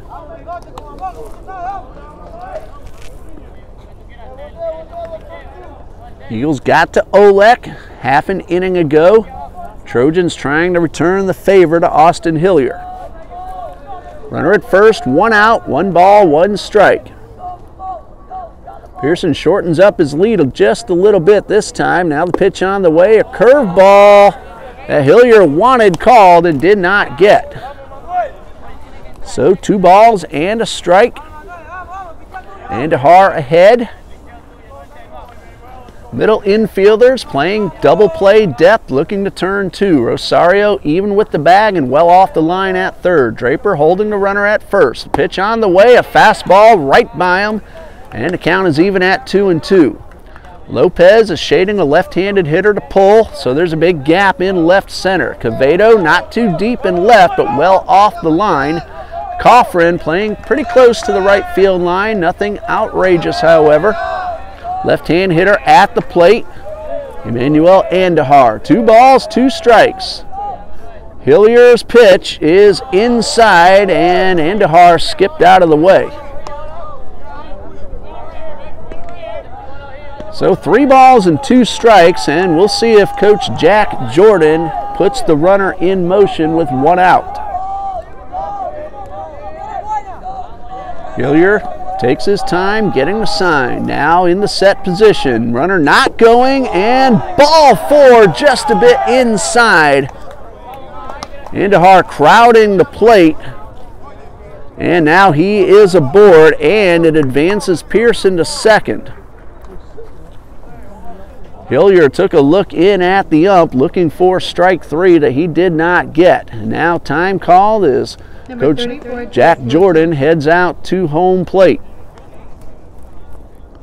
Jose Matos is the scheduled hitter, but it looks like, nope, that is Matos. I thought I saw a different number on the back of the jersey. We are going to have a new runner at second base, however. Number 11 is Brendan Lacey heading out to take over at second base for Matt Pearson. So Brendan Lacey, the pinch runner. That comes with 1 out in the 6th inning. First pitch on the way is a fastball on the outside corner. Matos has popped up to the first baseman and the right fielder. No balls and a strike. Hillier still getting ahead of most hitters. He just walked a man, however. 2 on, 1 out. Look back at second. Pitch on the way. Popped up, headed right back to us. Will it stay in play? Almodovar unable to make the catch, right up against the fence. A tough play as that ball tailed back toward the infield. He had to get rid of the mask and get around the umpire, and for a moment it looked like he was coming back right at Dean and me. Tailed back toward the infield, hit off the glove, and dropped safely. That's a break for Matos and the Trojans. That play's not as easy as many people think it is. You got a lot of gear on. You have to get rid of the mask, get around the batter and the umpire, and try to find that ball. No balls, 2 strikes. Pitch on the way. Swing and a miss. Ball's in the dirt, but with a runner at first and less than 2 out, the batter's out. Good pitch by Austin Hillier. 2 outs. That is strikeout number 8 for Hillier. Now he has a chance once again to get out of the tough inning after putting 2 on with only 1 man out. Joel Stevenson at the plate, 0 for 2. Reached on an error and popped up. That pop-up was to the catcher. 2 on, 2 out. First pitch from Hillier is a fastball low and outside, and Almodovar knocked it down, kept it in front of him. 1 ball, no strikes.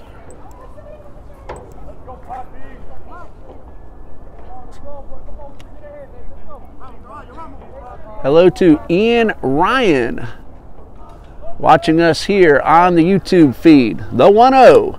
Foul tip into the mitt. 1 ball, 1 strike. We're in the top of the 6th. The Eagles lead 3-0.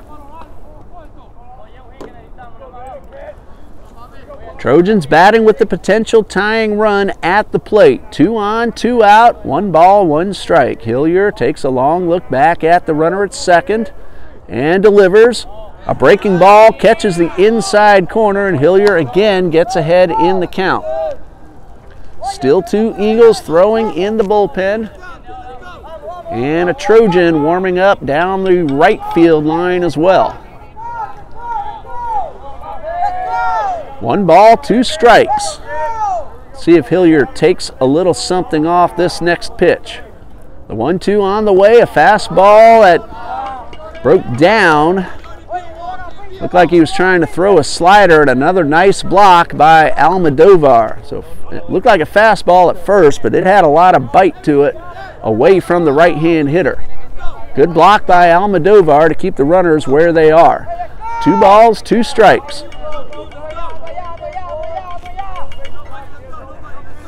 Hillier again takes his time. Now ready, the 2-2, line drive into center field. Lopez will field it on the 1 hop. All runners will stop, and a great throw by Lopez. Now he was playing shallow, and the ball got to him very quickly and right to him. Lopez made the wise decision, realized he didn't have a play in the air. That is a base hit for Stevenson. Pearson's pinch runner Lacey advances to third.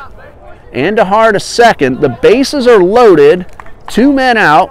Right fielder Eric Garcia is the scheduled hitter. And now Coach Jack Jordan heads back out to home plate. And it looks like we will have a pinch hitter for Garcia.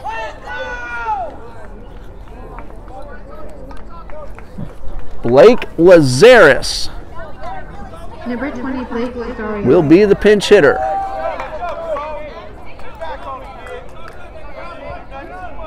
Bases loaded, 2 outs.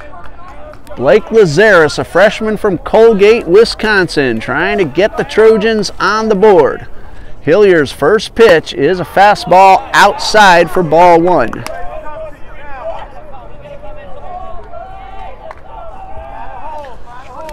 So Lazaris ahead, 1 ball, no strikes, nowhere to put him. Hillier's walked 2 men. Here's the 1-0, swing and a foul tip. Almodovar holds on, it's 1-1.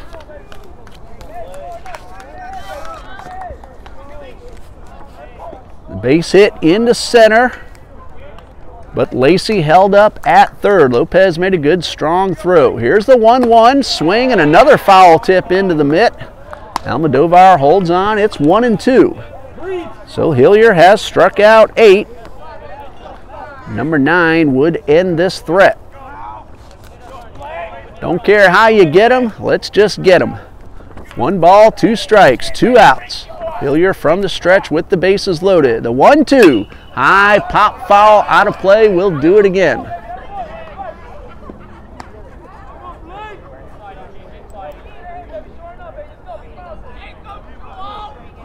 Blake Lazaris at the plate. He is batting in the place of Eric Garcia, who struck out twice. Do not see Lazaris' name on the DAC stats page. The 1-2, and turn and a fire towards second, and that's going to go into center field and let a run score. Hillier ahead in the count, 1-2, and now another runner is going to take third. The overthrow, a let 1-run score. I don't know what happened right there. So Lopez had the ball, and Andahar took third. Well, that'll be an error on the pitcher. And now runners at the corners, 1 run in. Lacey crosses the plate. And Hillier had 1-2, tried to pick off the runner. Made a bad throw into center field. 1 ball, 2 strikes. Just get the batter. Runners on the move from first. Curveball is up high. And a stolen base puts runners at second and third. But I believe that is Stevenson at second base. 2 balls, 2 strikes. Pitch on the way and fouled straight back.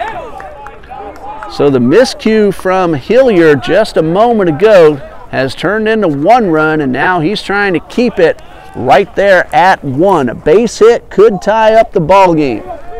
Stevenson speed at second base. Anything into the outfield, look for him to try to tie it up. Andahar, the runner at third. First base is open. It's 2 balls, 2 strikes, and a pitch.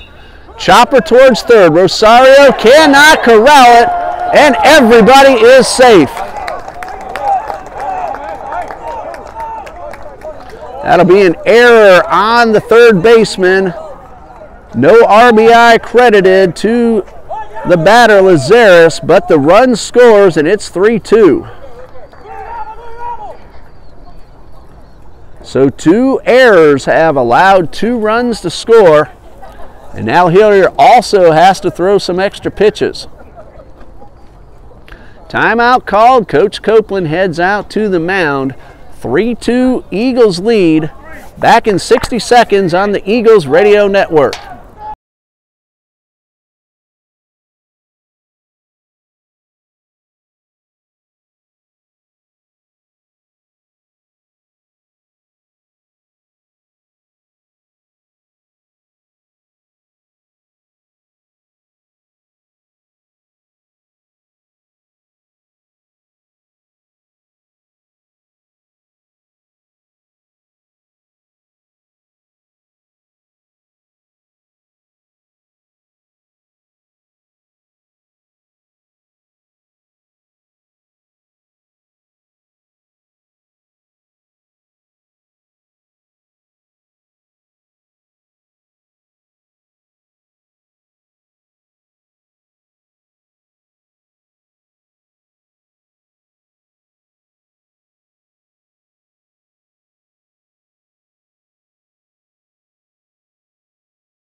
Ben Van Sickle takes over for Austin Hillier, who goes 5 2/3.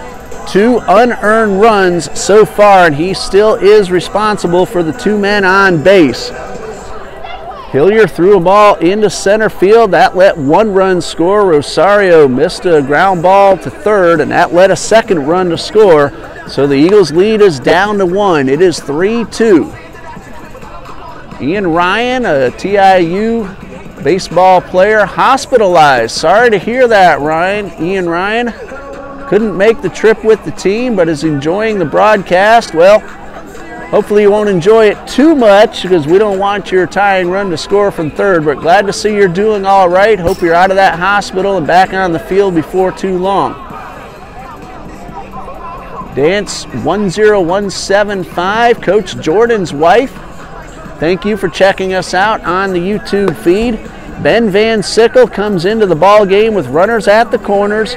There are 2 outs, and he will face Luis Henriquez, who is the next scheduled hitter, and he has a bat ready to take the box with the potential tying run just 90 feet away.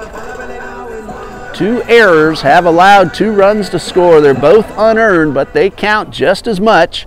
And now Van Sickle will try to stop the rally that the Trojans have going.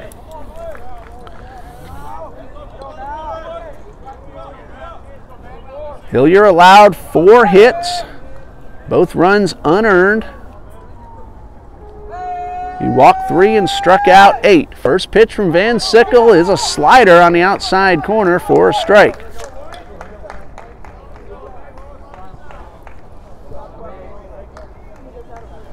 Van Sickle, if he gets out of this inning, will keep the Eagles with the lead. It's 3-2. Again, tying run at third. Runner going. Almodovar's throw down to second.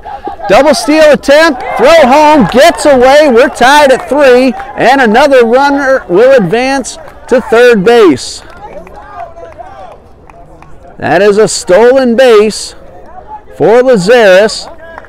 Then on the throw home, the double steal attempt ties up the ball game.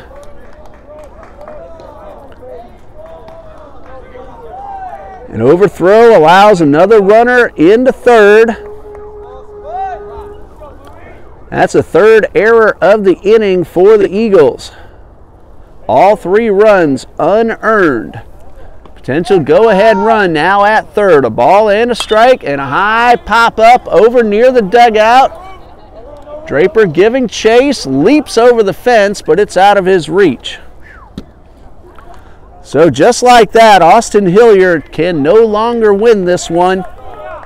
And if Olek is done, he can no longer lose it. 1 ball, 2 strikes. A double steal has tied up the ball game. Eagles defense, 3 unearned runs in the inning. Well, the 3-run lead is erased. Van Sickle trying to leave that potential going-ahead run at third base. 1 ball, 2 strikes, 2 outs. Infield back, looking to knock it down and get the out. Pitch on the way, in the dirt, and blocked by Almodovar.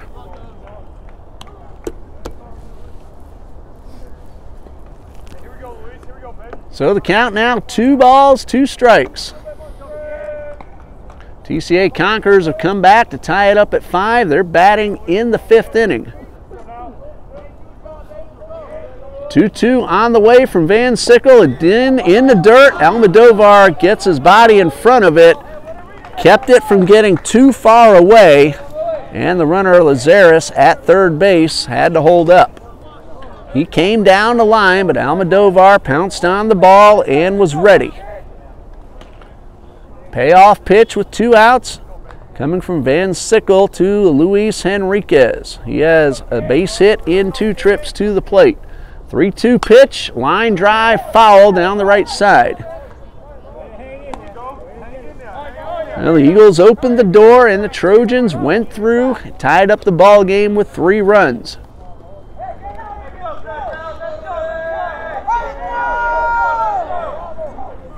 Three balls, 2 strikes.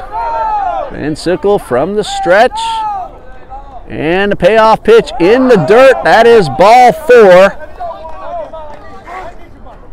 And runners now at the corners.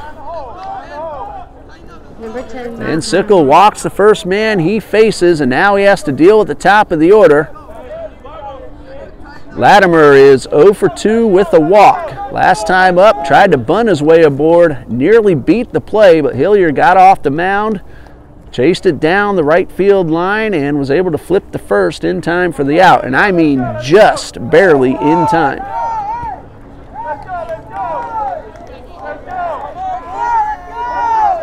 Lazaris at third, Henriquez at first. Henriquez bluffed like he was going to go, and that pitch a little bit inside and nearly hit the batter.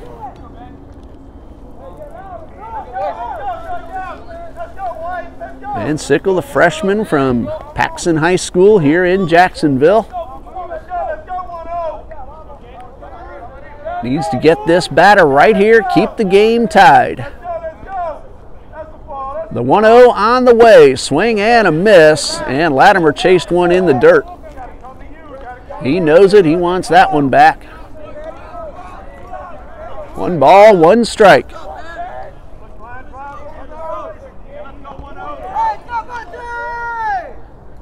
Henriquez getting a very good lead off first. Draper holding the runner, he's on the move. This one is low and inside, and another stolen base for the Trojans. And we hear some cheering from the dugout. Base hit could score 2. 2 balls and a strike.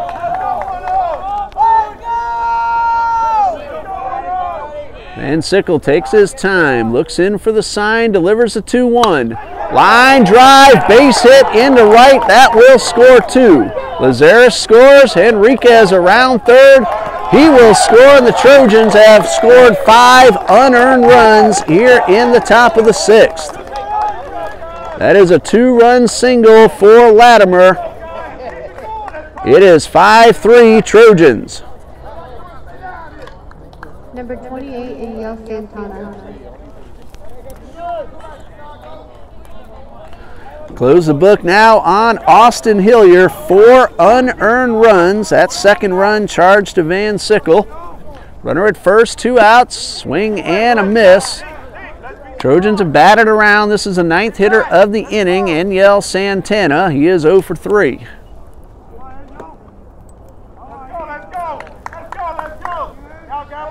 Matt Latimer's 2-run single gives the Trojans a lead. And Santana went well out of the zone after that one, and it's no balls, 2 strikes.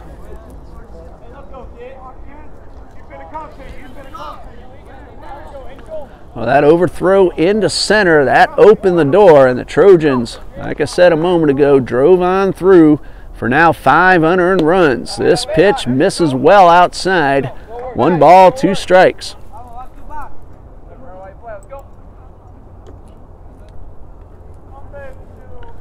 And Sickle takes his time, a long look in at the sign. Good lead off first from Latimer. 1-2, Latimer goes, pitch is outside, throw down to second is not in time. Close play at second, another stolen base for the Trojans. Ball called right down the middle. 5 unearned runs, 3 errors in the inning, and we go to the bottom of the 6th. Trinity International 5, Trinity Baptist 3, back in 60 seconds on the Eagles Radio Network.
5 innings pitched, 3 runs, all of them earned. Now he's out there with a 2-run lead. Hitters 6, 7, and 8 due up for the Eagles. Danny Rosario, David Quevedo, Jaron Sweeney. Well, they got to this freshman an inning ago. Let's see if they can do it once again here in the bottom of the 6th. Well, time to put that inning beside you. Put it behind you and swing the bats like you've been doing. Eagles have hit the ball pretty well tonight. They've had some good defense against them like we've seen happen to them all season long. Rosario at the plate. Fly out to center. Out on strikes his last time up. Olek delivers and Rosario fouls this one off. Olek has allowed 4 hits. He has walked 2 and he has struck out 2. Eagles trying to rally. And here comes the 0-1. This one chopped foul down the left side. It's no balls, 2 strikes. 3 runs in the bottom of the 5th for Trinity Baptist. 5 runs in the top of the 6th for Trinity International. Olek from the stretch delivers the 0-2 in the dirt. 1 ball, 2 strikes. Spring training action. The Braves defeated Philadelphia 5-4. St. Louis won split squad over Houston 6-3. Detroit leading the Yankees 6-4 in the 9th.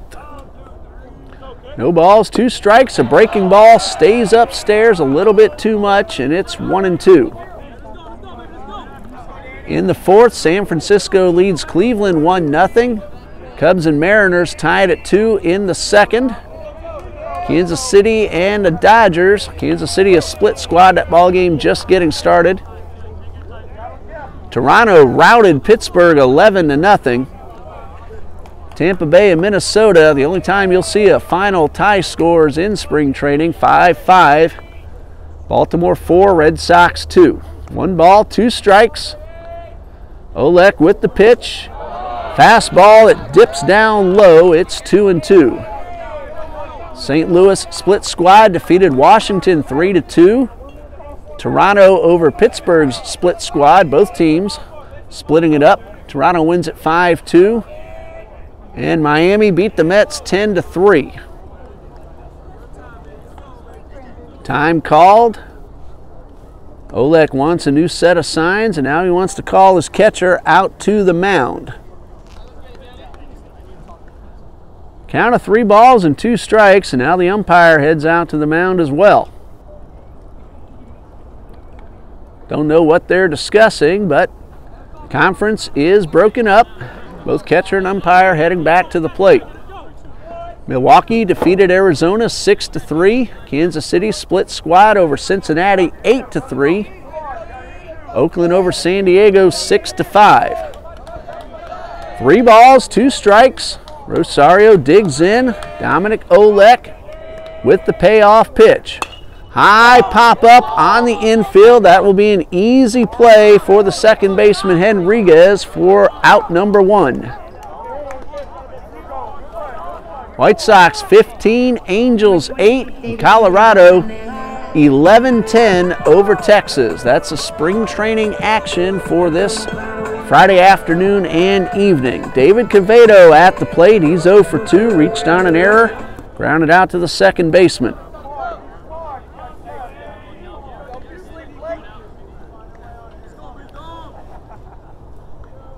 One out, bottom of the 6th, first pitch of the at-bat. A sinker that misses low for ball 1.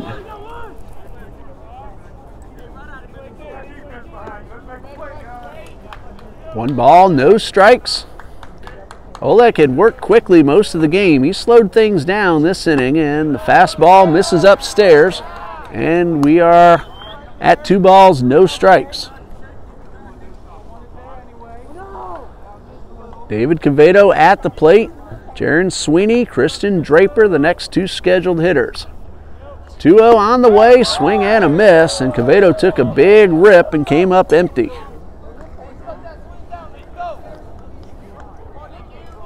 Two balls, one strike, one out, base is empty. Olek from the stretch delivers, and Quevedo, a good swing, and he fouled this one straight back. 2 balls, 2 strikes.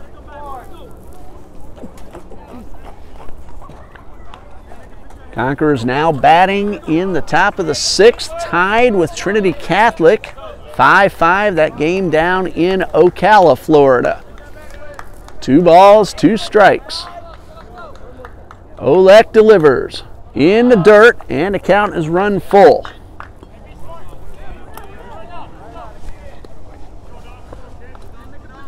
David Quevedo trying to get on base, bring the potential tying run to the plate. 9-inning ball game tonight, 2 7-inning ball games tomorrow afternoon starting at noon Eastern time. The payoff pitch, line drive down the right field line. That's a fair ball.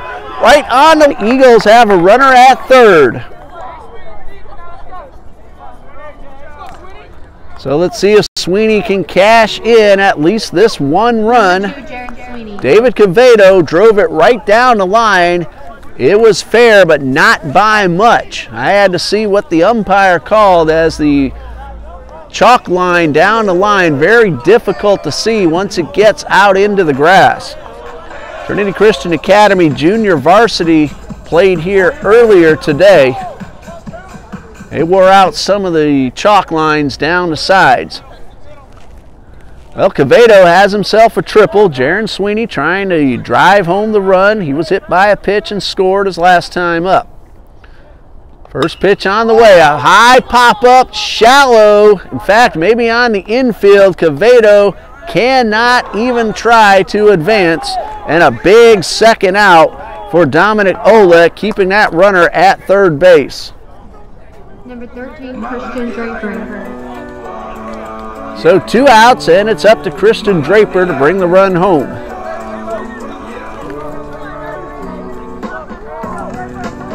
Missed opportunity. Let's see if Draper can pick up Sweeney.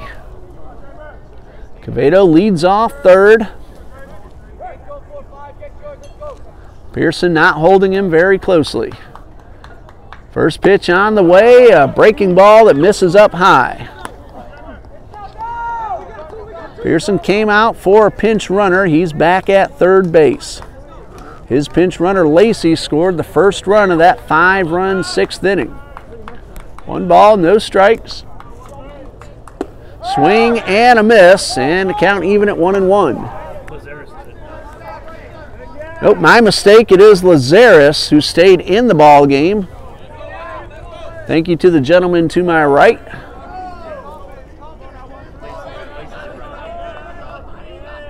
Lacey's in right field. He stayed in the ball game, and Olek wanted that call and did not get it. 2 balls and a strike. You know, they don't always tell us all the changes. That's my kid. That's how I know Pearson is. Matt Pearson, the son of this gentleman to my right. So thank you, Mr. Pearson, for helping me keep up with those changes. 2 balls and a strike, and a good swing by Draper, but he fouls it back, and the count is even at 2-2. So Lacey, who pinch ran, is in right field, according to what Mr. Pearson is telling me. And Lazarus, who pinch hit for Garcia, is at third base. 2 balls, 2 strikes. Pitch on the way, in the dirt. Got away from the catcher, but not far enough for Quevedo to try to score.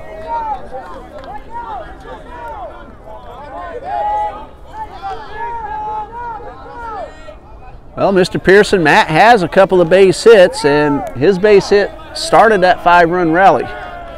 3 balls, 2 strikes. Pitch on the way. It hits the batter, and Draper will get aboard, and might have been a break for the Trojans. That ball was well out of the zone and would have been a tough play for Stevenson to catch and keep the runner at third base.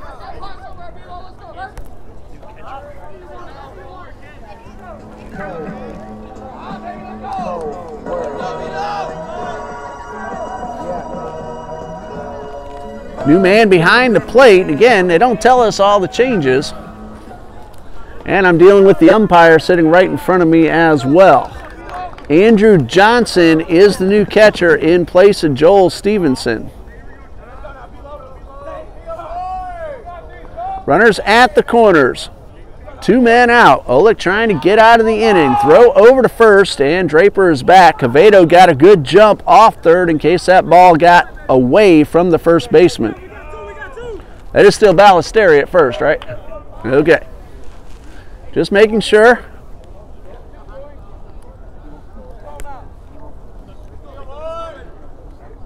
Olick working from the stretch. Keeping an eye on Draper. Good speed at first base. Cavedo at third. First pitch on the way. Bouncing ball towards short. Backhanded. Throw to second. It is in time. And again, the defense takes one away from the Eagles. Happened to them all season long. A fantastic play by Trinity Baptist Church. This from Pastor Bruce Kellenhofer, who teaches a recovery every Sunday night here at Trinity Baptist Church beginning at 5:55 p.m. Because of sin, we've all hurt ourselves, we've all hurt others, and others have hurt us as well. This means that each of us needs repentance and recovery in order to live our lives the way God intended. So how do we begin to heal our hurts, habits, and hang-ups? Come join us and find out as Celebrate Recovery meets each Sunday evening at Trinity Baptist Church, 800 Hammond Boulevard on the west side of Jacksonville. Celebrate Recovery starts at 5:55 p.m. in the south end of the dining commons. For more information, call Pastor Bruce Kellenhofer at 904-613-6641 or 904-596-2400. That's the main office number here at Trinity Ministries. And ask for Pastor Bruce Kellenhofer to ask him about Celebrate Recovery every Sunday night here at Trinity Baptist Church. Well, David Cavedo's one-out triple looked good, but Eagles were unable to get him home. Again, a fantastic play by Santana at short. Went into the hole. I thought he had no play at all, but he turned and got rid of the ball quickly and just did nip the runner at second base. Christian Draper very fast, and Draper wasn't sure about the call himself. That was out number 3. Trojans batted around 1 inning ago. Brandon Lacey came in as a pinch runner for Matt Pearson after Pearson led off the 6th with a base hit. He ended up scoring. He stayed in the game, and he's playing right field. That is Lacey at the plate, facing Van Sickle, and he lines the first pitch right at Christian Draper for out number 1.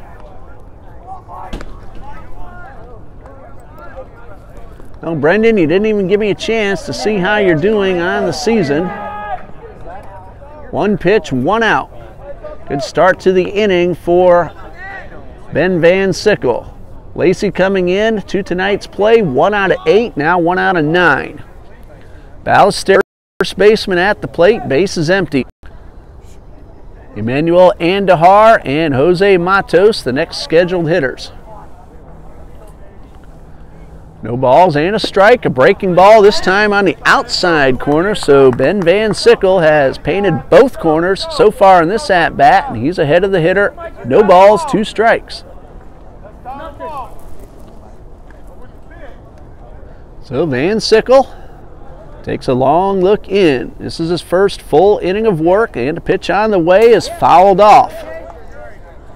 Ballesteri got a bat on the ball, stayed alive for at least 1 more pitch.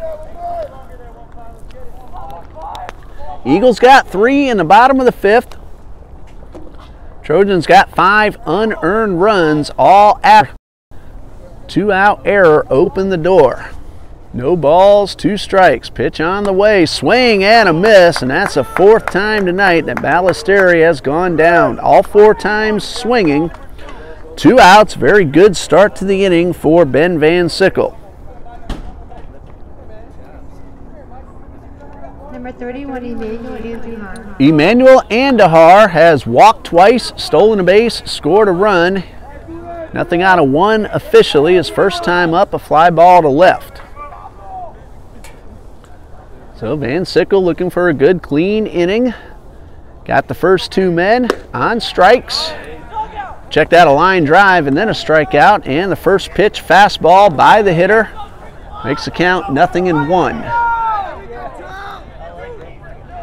Conquerors got two in the sixth. Now lead Trinity Catholic 7-5 in the bottom of the sixth. The 0-1 on the way is in the dirt. Evens up the count, 1 ball and 1 strike.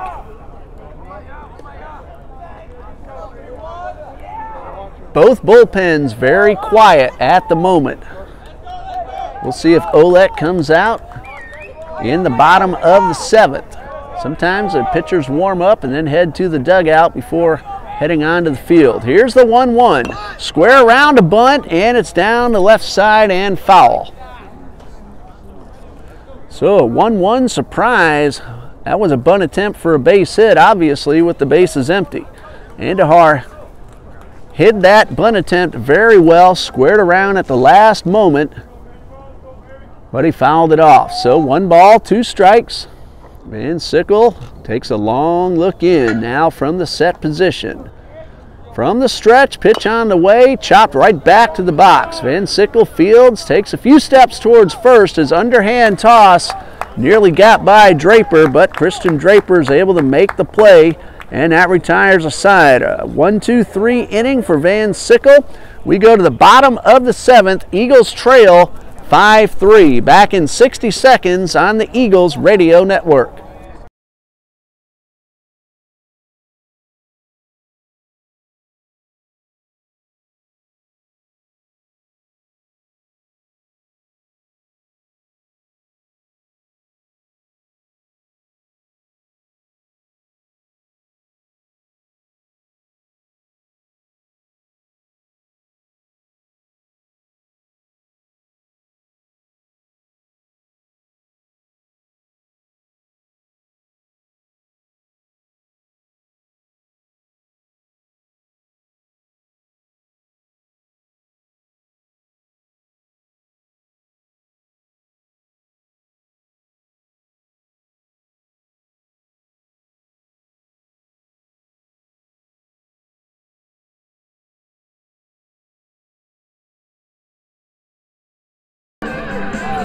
There's a new man on the mound for the Trojans. Left-hander Jalen Austin takes over for Dominic Olek, who at the moment is the pitcher of record. 6 innings pitched, 3 runs, all earned, a good quality start.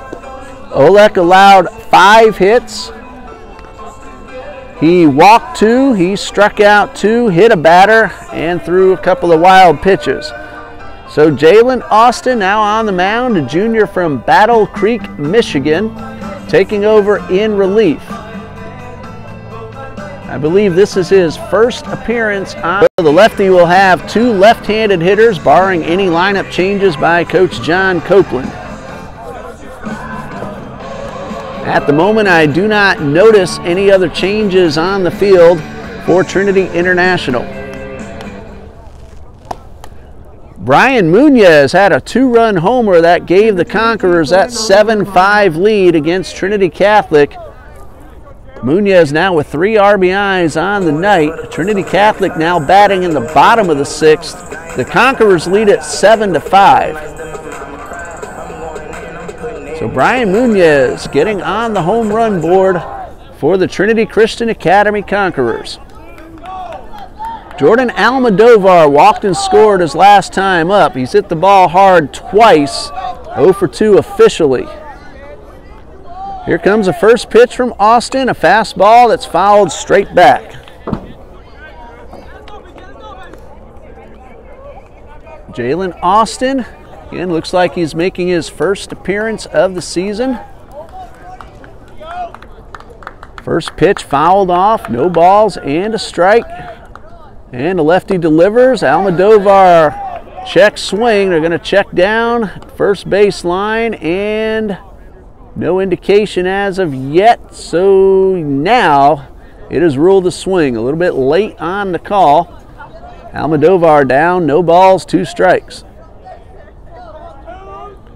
Austin with the 0-2, a breaking ball, hit hard at the first baseman, this time into right field.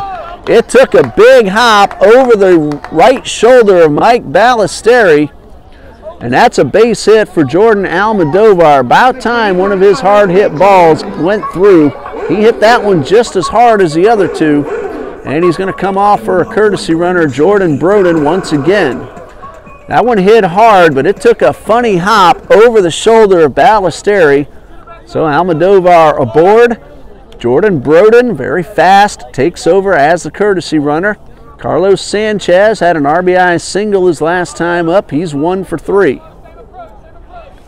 Potential tying run at the plate. Let's see if the Eagles can cash in this leadoff single.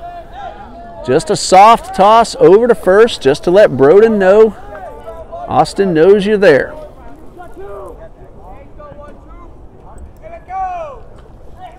Big lead off first by Broden. Pitch on the way, a fastball for a strike. Sanchez looked like he was taking all the way. Broden knows Broden's over there. Broden's getting a huge lead. No balls and a strike. Sanchez ready at the plate, and another soft tossed flip over to first, and the runner's back.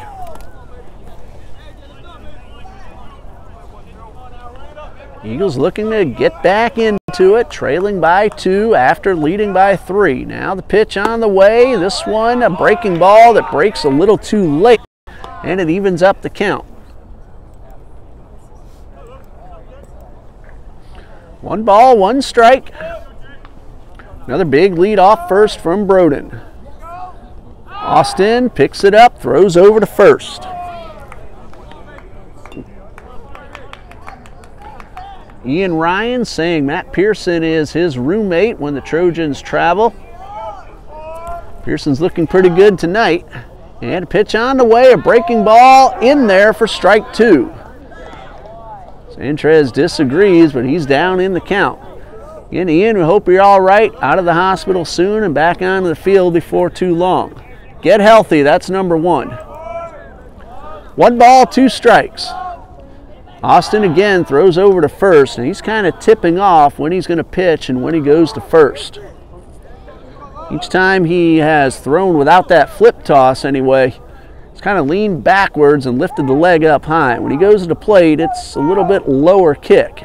And a pitch on the way. Grounded hard towards second, could be 2. Flip to second for 1, throw to first, in time, double play.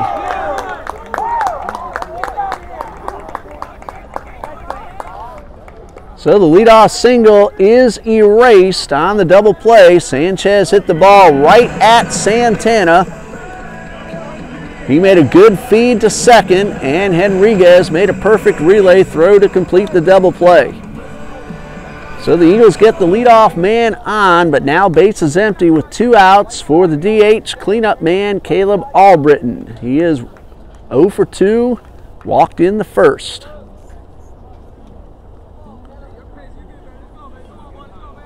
Eagles had a good start to the inning, but that has been erased.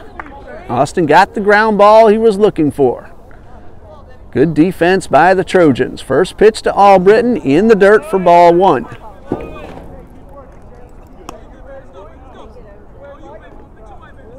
1 ball, no strikes.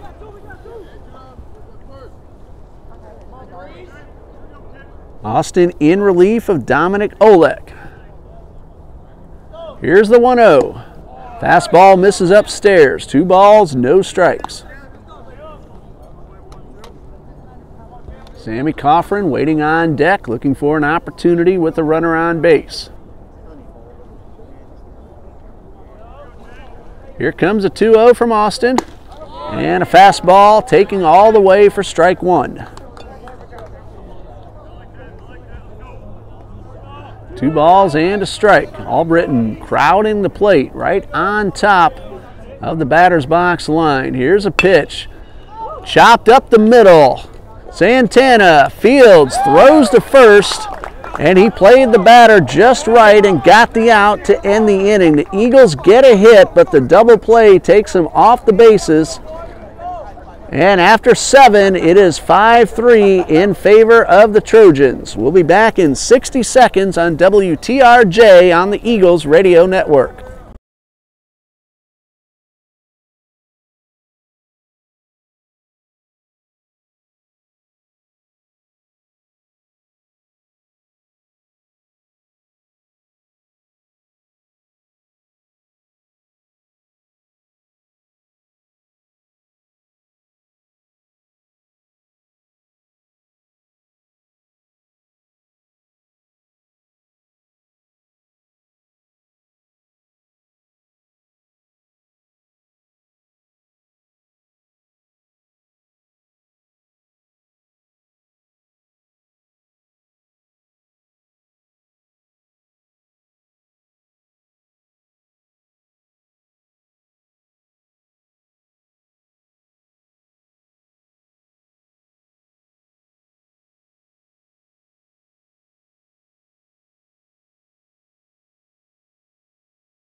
Well, we go to the 8th in a 5-3 ball game. Trinity International leads it.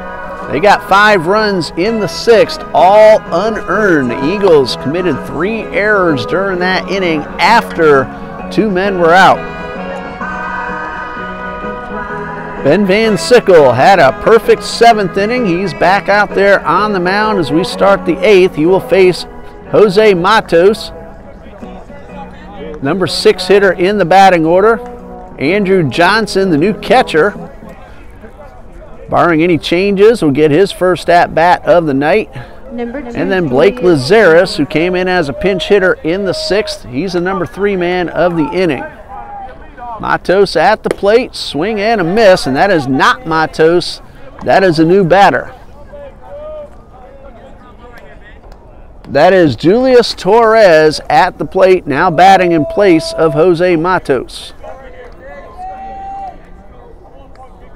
Swung and missed at the first pitch. No balls, 1 strike. And Van Sickle delivers another swing and a miss. Looked like he chased one down in the dirt that time, and no balls, 2 strikes. Torres 1 for 8 so far this season. That one hit a double. The 0-2. Breaking ball that Torres was able to lay off of this time, and it's 1 ball, 2 strikes. Torres, a left-handed hitter, facing Ben Van Sickle. Torres, a sophomore from Chicago, also does some pitching. 1 ball, 2 strikes. Plays the outfield and pitches, and he lines one into left field for a base hit right over the head of Mark Rogers, the new Eagles shortstop. So a leadoff base hit for the pinch hitter Julius Torres, and the Trojans have a runner at first with nobody out. For a moment it looked like Rogers might be able to leap and make the catch, but it was out of his reach. So Mark Rogers is now playing short. At the plate, Andrew Johnson for the first time tonight. Good curveball by Van Sickle for strike 1. Looking around to see if there are any other changes on the Eagles defense. Looks like Sanchez might have moved from short to third base if I'm reading these things correctly. Runner on the move, breaking ball low, throw down to second is in time. Almodovar made a very good, strong throw to second, cut down the runner, and there's 1 away, so the leadoff single is erased. Johnson up there now with the bases empty. Danny Rosario has come out of the game, so Mark Rogers will be batting in the spot of Danny Rosario, if I have everything correct. That pitch fouled straight back, no balls, 2 strikes. So Rogers is playing short. Carlos Sanchez moves from short to third. One out, base is empty. The 0-2 pitch lifted into right. Coffrin giving chase toward the gap, and he hauls it in for the out. Excellent play in right field by Sammy Coffrin. 2 away. Base is empty. Blake Lazarus, what I'm trying to say, he's the hitter at the plate. He reached on an error and scored in that 5-run sixth. So Lazarus 0 for 1, but scored one of those 5 runs. Also stole a base during that inning as well. First pitch from Van Sickle, and that's a strike. Van Sickle came on in relief of Austin Hillier. He has now retired 6 men in a row. Let's go. We need to hear from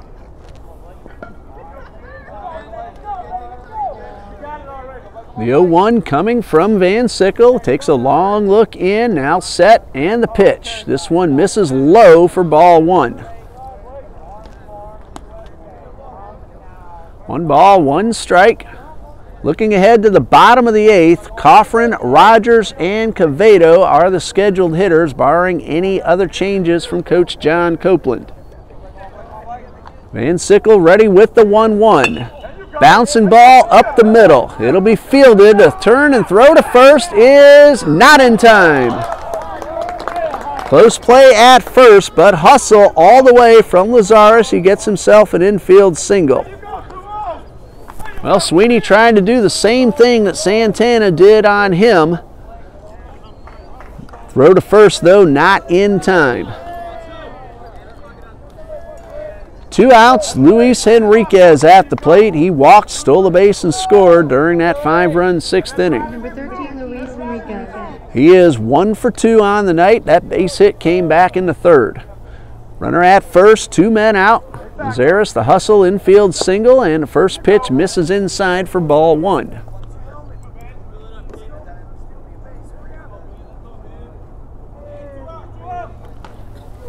One ball, no strikes. Van Sickle checks the runner at first. Pretty good lead by Lazarus. Here comes the 1-0. It is slapped foul and out of play.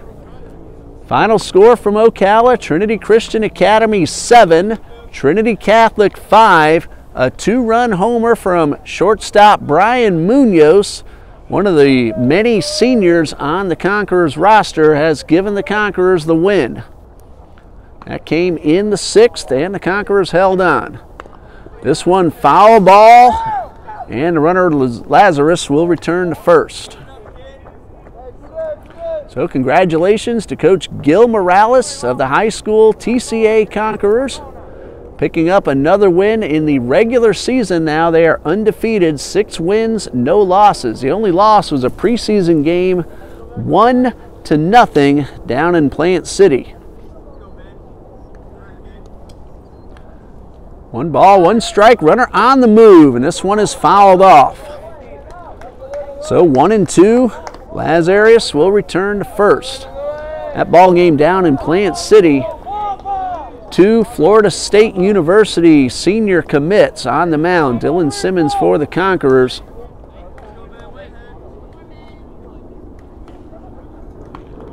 Plant City, I'm trying to remember the gentleman's name. He was fantastic, left-hander.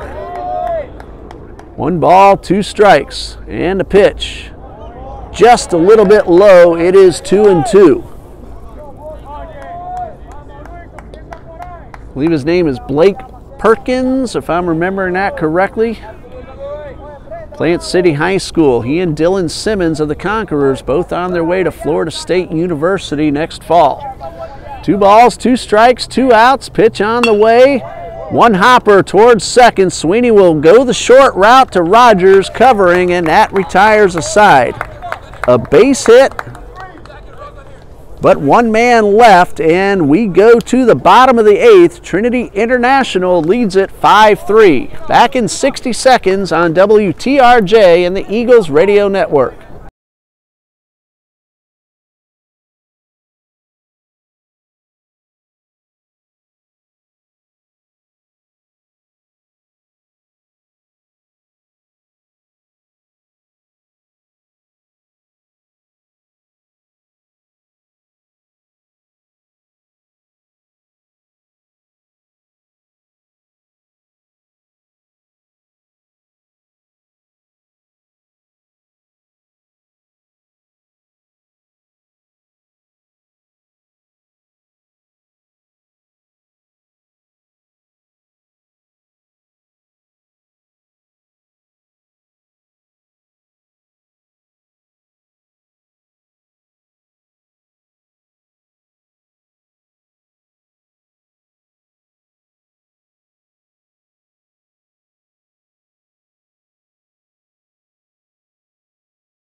Bottom of the 8th in a 5-3 ball game. Sammy Coffrin, Mark Rogers, and David Cavedo are the scheduled hitters for the Eagles. I like the comment I'm seeing from Ian Ryan, a Trinity International Trojan in the hospital right now. He says, currently I am healthy and doing well, and I'll be back for our game on Wednesday in Chicago. And that ball game will be against Roosevelt University. Glad to see that Ian is doing all right. Wish you all the best.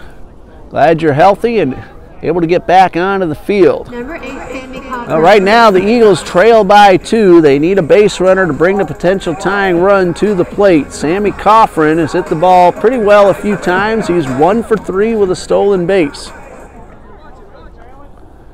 Coffrin, Rogers, and Cavedo. Mark Rogers came in at shortstop, and he'll bat in the place of Danny Rosario, who came out of the ball game, and Sanchez moved over to third. First pitch from Austin is on the inside corner for a strike. Jalen Austin in his second inning of relief of starting pitcher Dominic Olick. Austin allowed a hit last inning, but nothing else. Got a double play to help himself out. Here's the 0-1 and a fastball that misses low and away, evens up the count.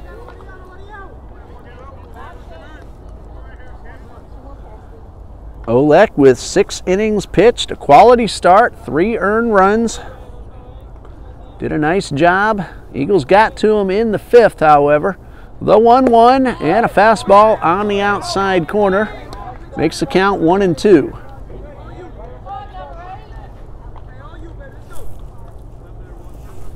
Coffrin at the plate. Michael Camacho has grabbed a bat. He's in the on-deck circle, so he would be batting for Mark Rogers. Again, if I have everything correct. They don't always tell us about the changes. Beautiful curveball, but broke around the plate. Austin wanted the call. He didn't get it, and the count is even at 2-2.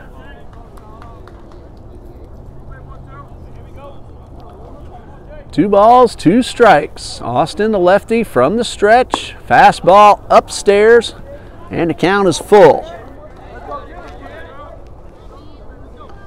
3-2. Coffrin trying to get on base and bring the potential tying run to the plate. Time called as Austin steps off. No wind at all. Temperatures in the mid-60s, but it's a little bit damp, and that makes it feel just a little bit cooler. Here's a 3-2. Swing and a miss. Coffrin chased one outside, and that is out number 1. That is the first strikeout for Jalen Austin, and now batting, new Eagle player for the night, number 21, Michael Camacho, steps up to the plate.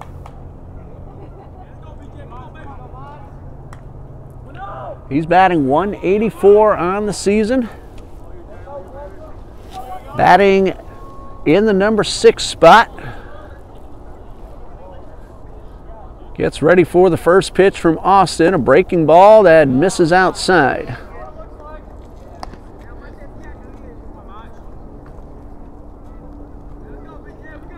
So 1 ball, no strikes. Camacho at the plate. This one bounced towards first. Ballesteri scoops, and he's going to apply the tag. Camacho tried to slide under it, but Ballesteri got the tag on for the out.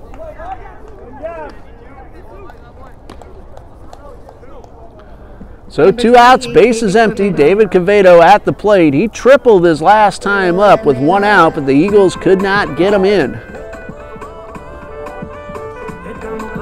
Olek, after that triple, got a pop-up on the first pitch, hit a batter, but then got out of the inning with a ground ball.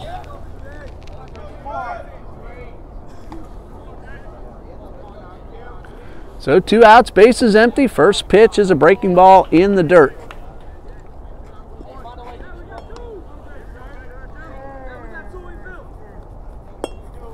So 1 ball, no strikes. Cavedo trying to keep the inning alive. Trojans will have the top of the order due up in the 9th. Here's a 1-0 from Austin, a fastball that misses up high for ball 2. Latimer, Santana, and Lacey, the scheduled hitters in the top of the ninth for the Trojans.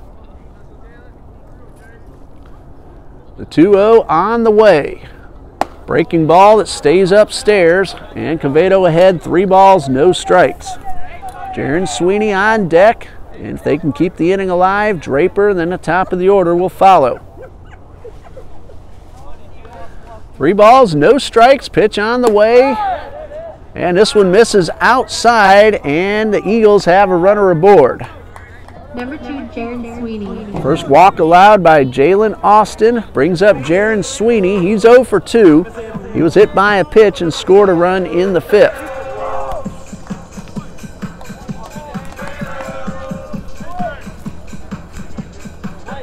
Potential tying run steps up to the plate.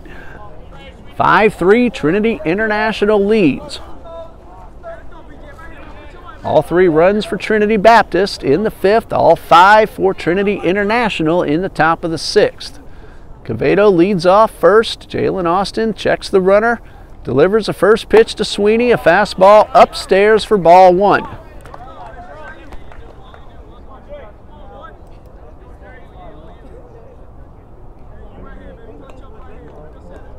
Bryce Janey, the winning pitcher for the Conquerors down in Ocala, 3 2/3. Scoreless ball, 1 hit. He won that ball game in relief. Great job by Bryce Janey. 1 ball, no strikes. Sweeney digs in. Austin from the stretch delivers. Line drive, well hit into center, but that is going to be caught. Another hard hit ball for an out. Latimer came in a few steps and made the catch, and that ends the inning. Sweeney hit it well. That is out number 3. We go to the 9th. The Trojans lead it 5-3. Back in 60 seconds on the Eagles Radio Network.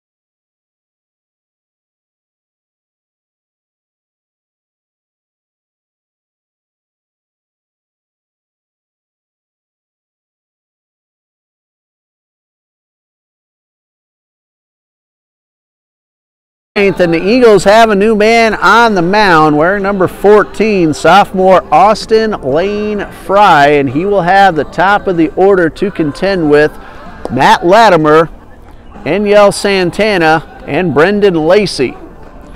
2 1/3 innings for Ben Van Sickle. 1 run, it was unearned. 1 hit, he walked 1 and struck out 2. Looking ahead to the bottom of the 9th, the Eagles will have Christian Draper, the number 9 man, then the top of the order, Brian Lopez and Jordan Almodovar. First, we need to get through the top of the 9th without any further damage. Latimer at the plate, he had a 2-run single in the 6th. That put the Trojans ahead, and if the score holds up, that would stand to be the game-winning hit. Fry's first pitch, line drive, and a base hit into left field. Latimer rounds first. He's thinking about 2. He's on his way. To throw is not in time, and the Eagles cannot believe that call at second base. That throw beat him by plenty, but the safe call and a leadoff double for the Trojans.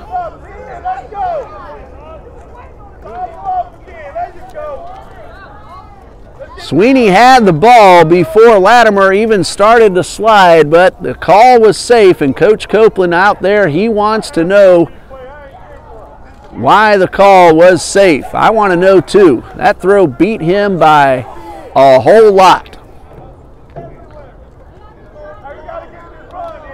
He's not going to win the argument. Eagles fans and the Eagles players in the dugout and on the field very unhappy with that call. But that's a leadoff double for Latimer. Enyel Santana at the plate. He's had a tough time, 0 for 4. So Latimer with his second base hit. At second base, nobody out.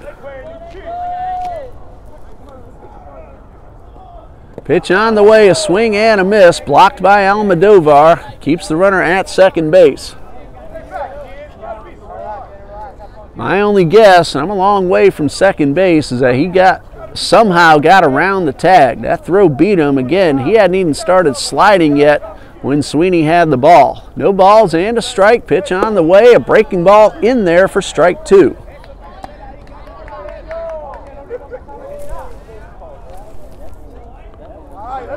Santana at the plate. He's been very good on the defense. Made that backhanded play and got the force out at second to end an inning. Ranged far up the middle to take away a base hit. This is a wild pitch that's going to allow the runner to third base. So after the non-call at second, Trojans now have a runner at third with nobody out.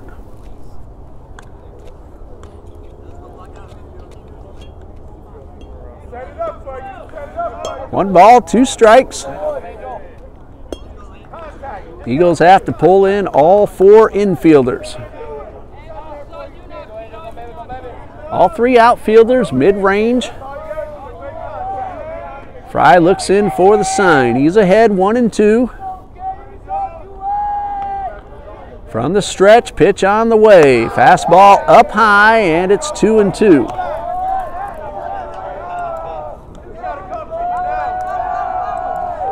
So 2 balls, 2 strikes. Fry against Santana. Latimer leads off third in foul territory. Here's a 2-2. Swing and a miss. The ball gets away, but Latimer's not going to go. Santana not running. Now to throw. They're not throwing to first, and now Santana takes advantage and gets his way aboard.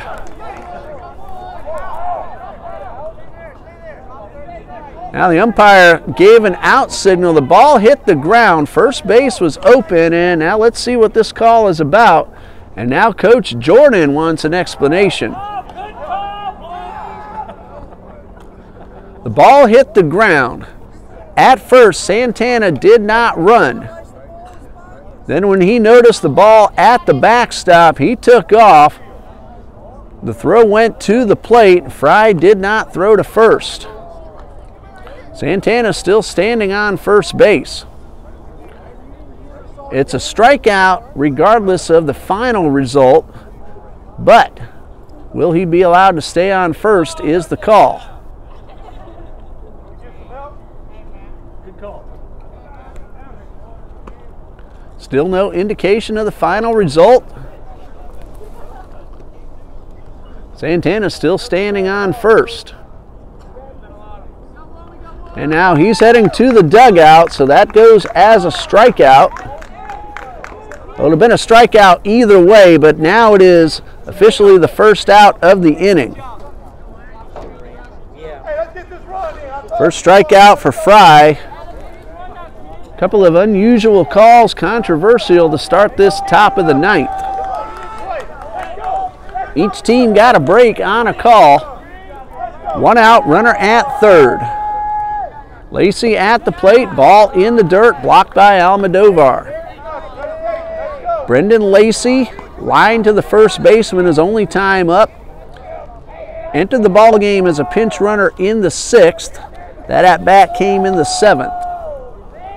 1 ball, no strikes, and a pitch from Fry in the dirt once again, and Almodovar's been a brick wall back there. So 2 balls, no strikes. Be smart, 1-1. Keep throwing it off speed. Stay back. Austin Lane Fry trying to get out of the jam. The leadoff double. Runner advanced to third on a wild pitch. He's there 1 out later, and ball 3 again misses low and outside. Ballesteri waiting on deck. Lacey ahead, 3 balls, no strikes. Let's see if he's taking all the way. The 3-0 pitch, a fastball right down the middle. He was. 3 balls and a strike. Well, the pitcher missed very wildly on the first 3. Good idea to take. Make sure you get one you like. He just needs to get one into the outfield to try to get that run home. The 3-1, chopper toward third, runner coming home. The throw will go to first in time. Camacho got the out at first, but the RBI ground ball off the bat of Lacey makes it a 3-run ball game. So that non-call at second comes back to hurt the Eagles. 2 outs. Ballesteri at the plate. He is 0 for 4. All 4 of those swinging strikeouts. First pitch from Fry is a curveball in the outside corner for a strike. Eagles believe they should be out of the inning without a run scored. No balls and a strike. Fry winds and delivers. And foul ball for strike 2.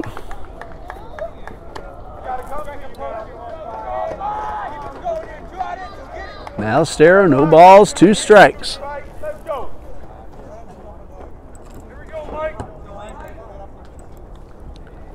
Fry takes a long look in at the sign. Now he's ready. Nods his head yes. Here comes the 0-2. And a foul ball, and Ballesteri stays alive. Tough night for the first baseman. Trying to keep the inning alive. 1 run is in. Eagles trail now by 3. It's 6-3. Another long look in by Fry. The 0-2 on the way, and hard line drive, but foul down the right side.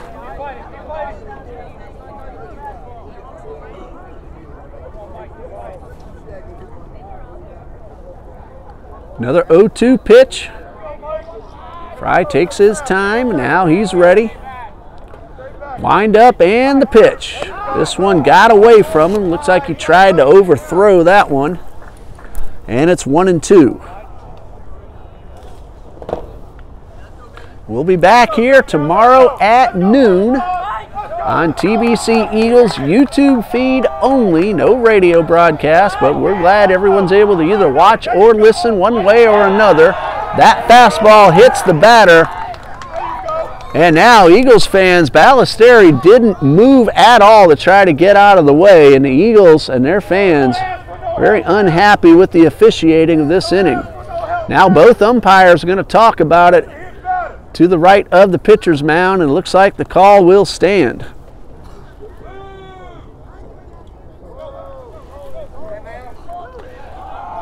So runner at first with 2 outs.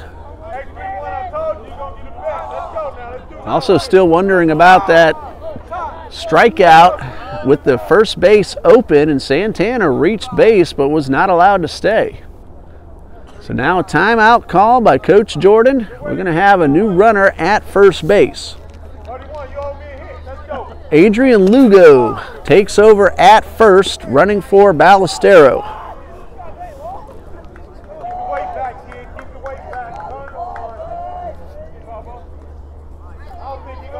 So Lugo aboard.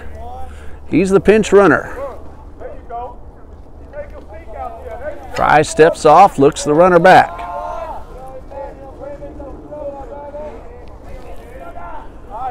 Two outs, runner at first. Andahar at the plate. High foul ball to the left side. Emmanuel Andahar has walked twice in 4 trips to the plate. Stolen a base and scored a run.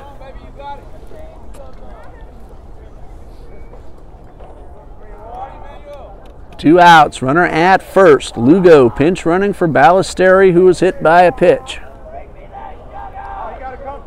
The 0-1 in the dirt. And Lugo had a chance to advance, but didn't see where the ball was. If you're not, Fry working from the stretch. Eagles infielders playing back, except for Draper holding the runner on, and a pitch. Ground ball into right field past a diving Draper. Lugo will stop at second, and the Trojans have 2 men on with 2 out. Third time that Emmanuel Andahar has been on base, his first base hit. And with 2 outs, that'll bring up Julius Torres. He came in as a pinch hitter in the 8th, got himself a base hit, but was then caught trying to steal second base. And now timeout as Coach Copeland heads out to the mound.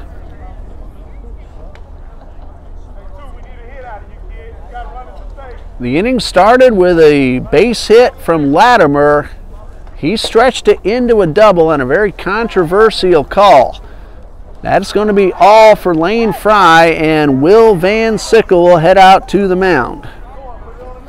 So Fry with 2/3 innings pitched, 2 hits allowed, 1 run, it is earned. He's responsible for 2 men on base. Will Van Sickle, the reliever, 4th pitcher of the night for the Eagles.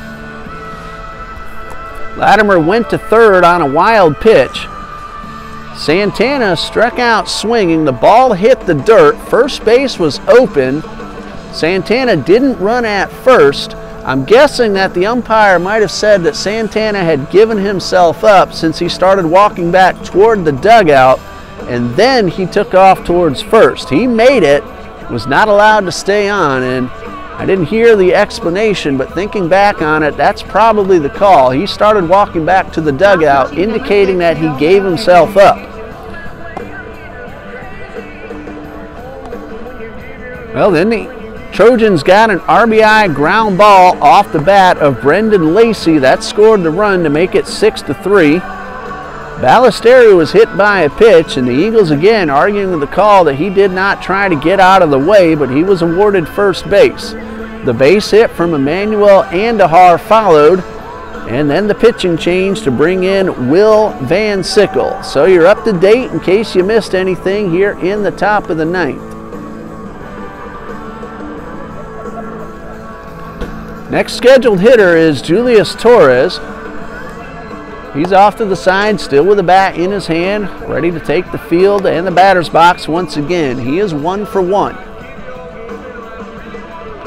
Temperatures have cooled down quite a bit. Starting to get a little bit chilly now here on the west side. It's been a lot colder all week long, however. Today was beautiful. Tomorrow we're supposed to be in the mid to upper 70s for the afternoon doubleheader. First pitch scheduled at 12 noon. Now we're ready. Julius Torres in the box. Will Van Sickle, the brother of Ben, both Paxson High School graduates here in Jacksonville. Here's the first pitch. A breaking ball gets away from Almodovar, and both runners will advance.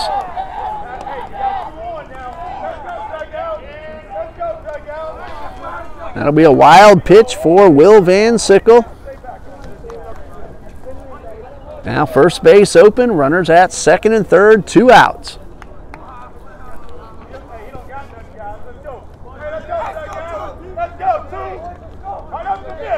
One ball, no strikes. Van Sickle delivers. Right down the middle with the fastball. It's 1-1. So the count even at 1-1. Andahar getting a massive lead off second. Nobody even close to holding him on. Here's the 1-1. Swing and a miss. That ball had a little sink to it, and Torres swung over the top. Both middle infielders playing in the hole, so wide open up the middle on the ground. Lopez in center playing the left-hand hitter to pull. Here's the 1-2. High pop up, out of play. We'll redo it. 1 ball, 2 strikes. Again, 2 outs. 1 run is in. It's 6-3. Trinity International leads.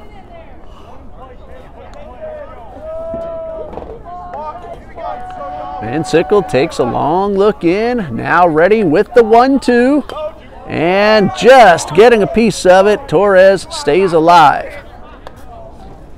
Breaking ball, he got the bat on it, fouled it right off the catcher. So another 1-2 pitch coming from Will Van Sickle.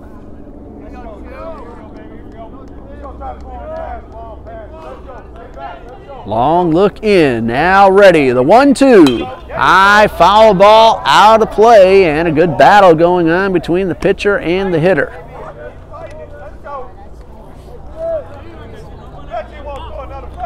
Another 1-2 pitch on the way. Runners return to their bases. Andahar, again, getting a massive lead. He's about a third of the way toward third base. Then gets more on the secondary. Swing and a miss. Strike 3. Almodovar applies a tag just to make sure. And that ends the inning. A controversial inning. Each team getting a break on a call, and 1 run scores. We go to the bottom of the 9th. Trinity International 6, Trinity Baptist 3. Back in 60 seconds on the Eagles Radio Network.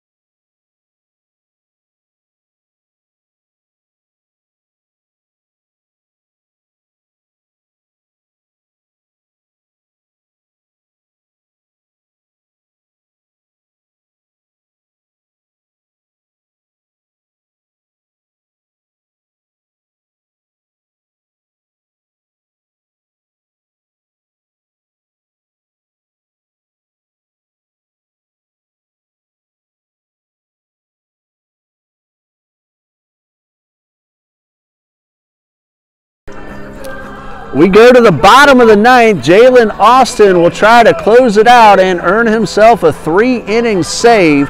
He will have Draper, Lopez, and Almodovar, the scheduled hitters, as we go to the bottom of the 9th. 6-3, Trinity International leads.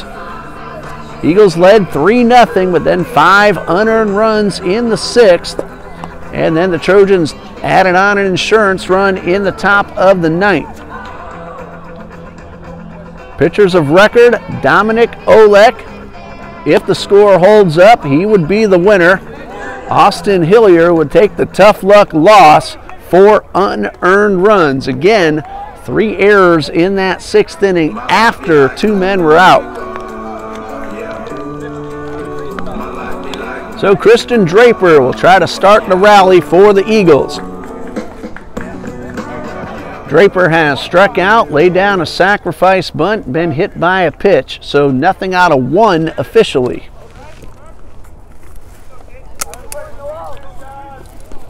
Eagles need at least 2 base runners. Draper, the number 9 man, then the top of the order, Brian Lopez and Jordan Almodovar. Austin from the stretch delivers a first pitch, and a curveball misses low and inside. Whatever you can do to get on base. Eagles need 2 base runners. That would bring the potential tying run to the plate.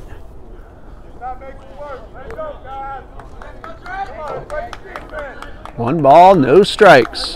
Jalen Austin in relief with the pitch, and a fastball right down the middle.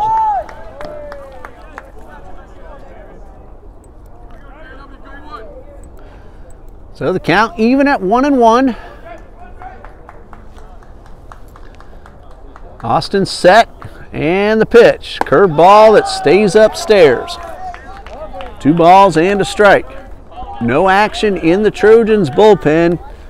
Coach Jack Jordan going to go with the lefty, who's done a really nice job in 2+ innings of work. Here's a 2-1. Lifted into right. That should be caught, and it is. Lacey in right field puts it away. 1 out. Leadoff man Brian Lopez had himself an RBI double in the 5th. He is 2 for 4.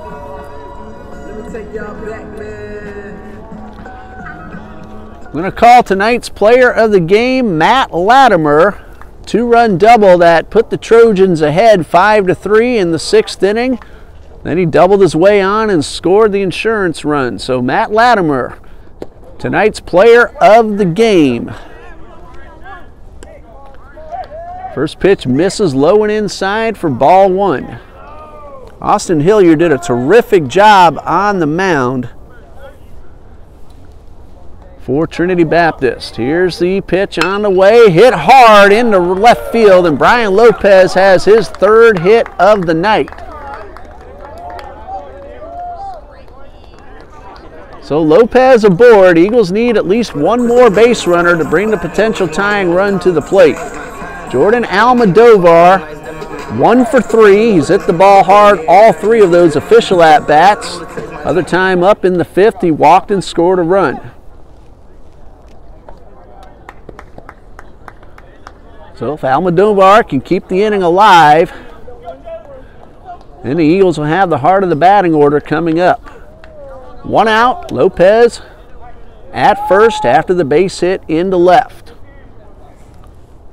Pitch on the way, instead a soft toss over to first base. That's the 2nd hit that Jalen Austin has allowed. 2 1/3 innings. Again, trying to close it out and save it for Dominic Olek. Pitch on the way and a check swing, and it looks like he held up in time. So 1 ball, no strikes.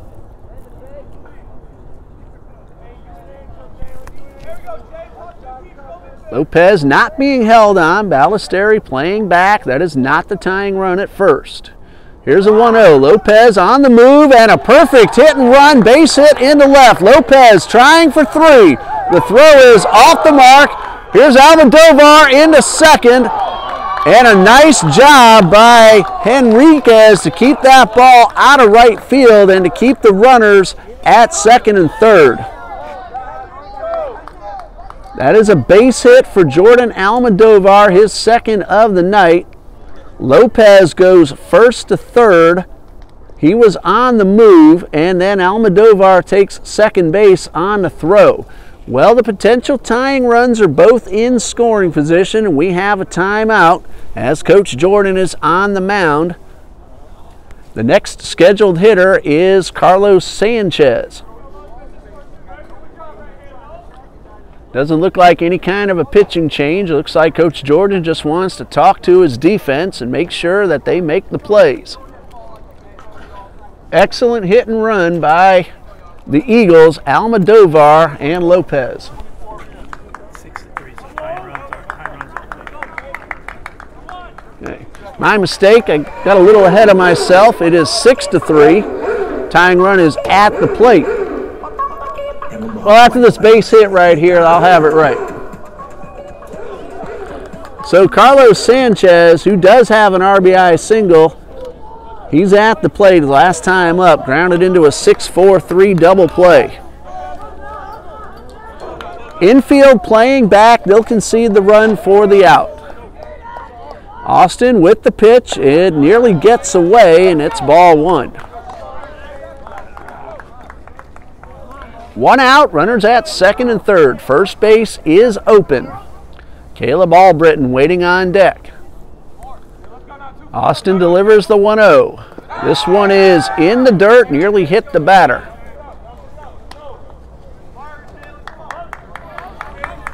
Carlos Sanchez representing the potential tying run. Lopez at 3rd, Almodovar at 2nd. 2 balls, no strikes. Pitch on the way. This one ground ball to first. Ballestero has a little trouble with it. Austin is covering. They recover in time to get the out. A run does score. Lopez crosses the plate.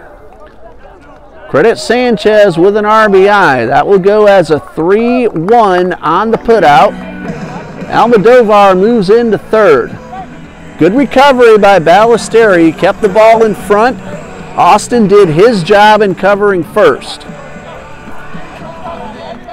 So the Trojans did concede the run for the out. Caleb Albritton at the plate.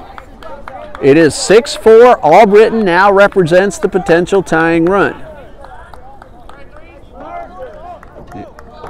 Big gap on the left side of the infield. First pitch from Austin, a breaking ball in there for a strike. Not the pitch Albritton wanted to hit.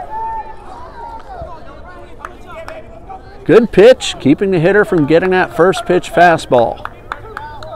A lot of room down the left field line as well for Albritton. This one, a fastball that misses low and outside, and we're evened up at 1-1.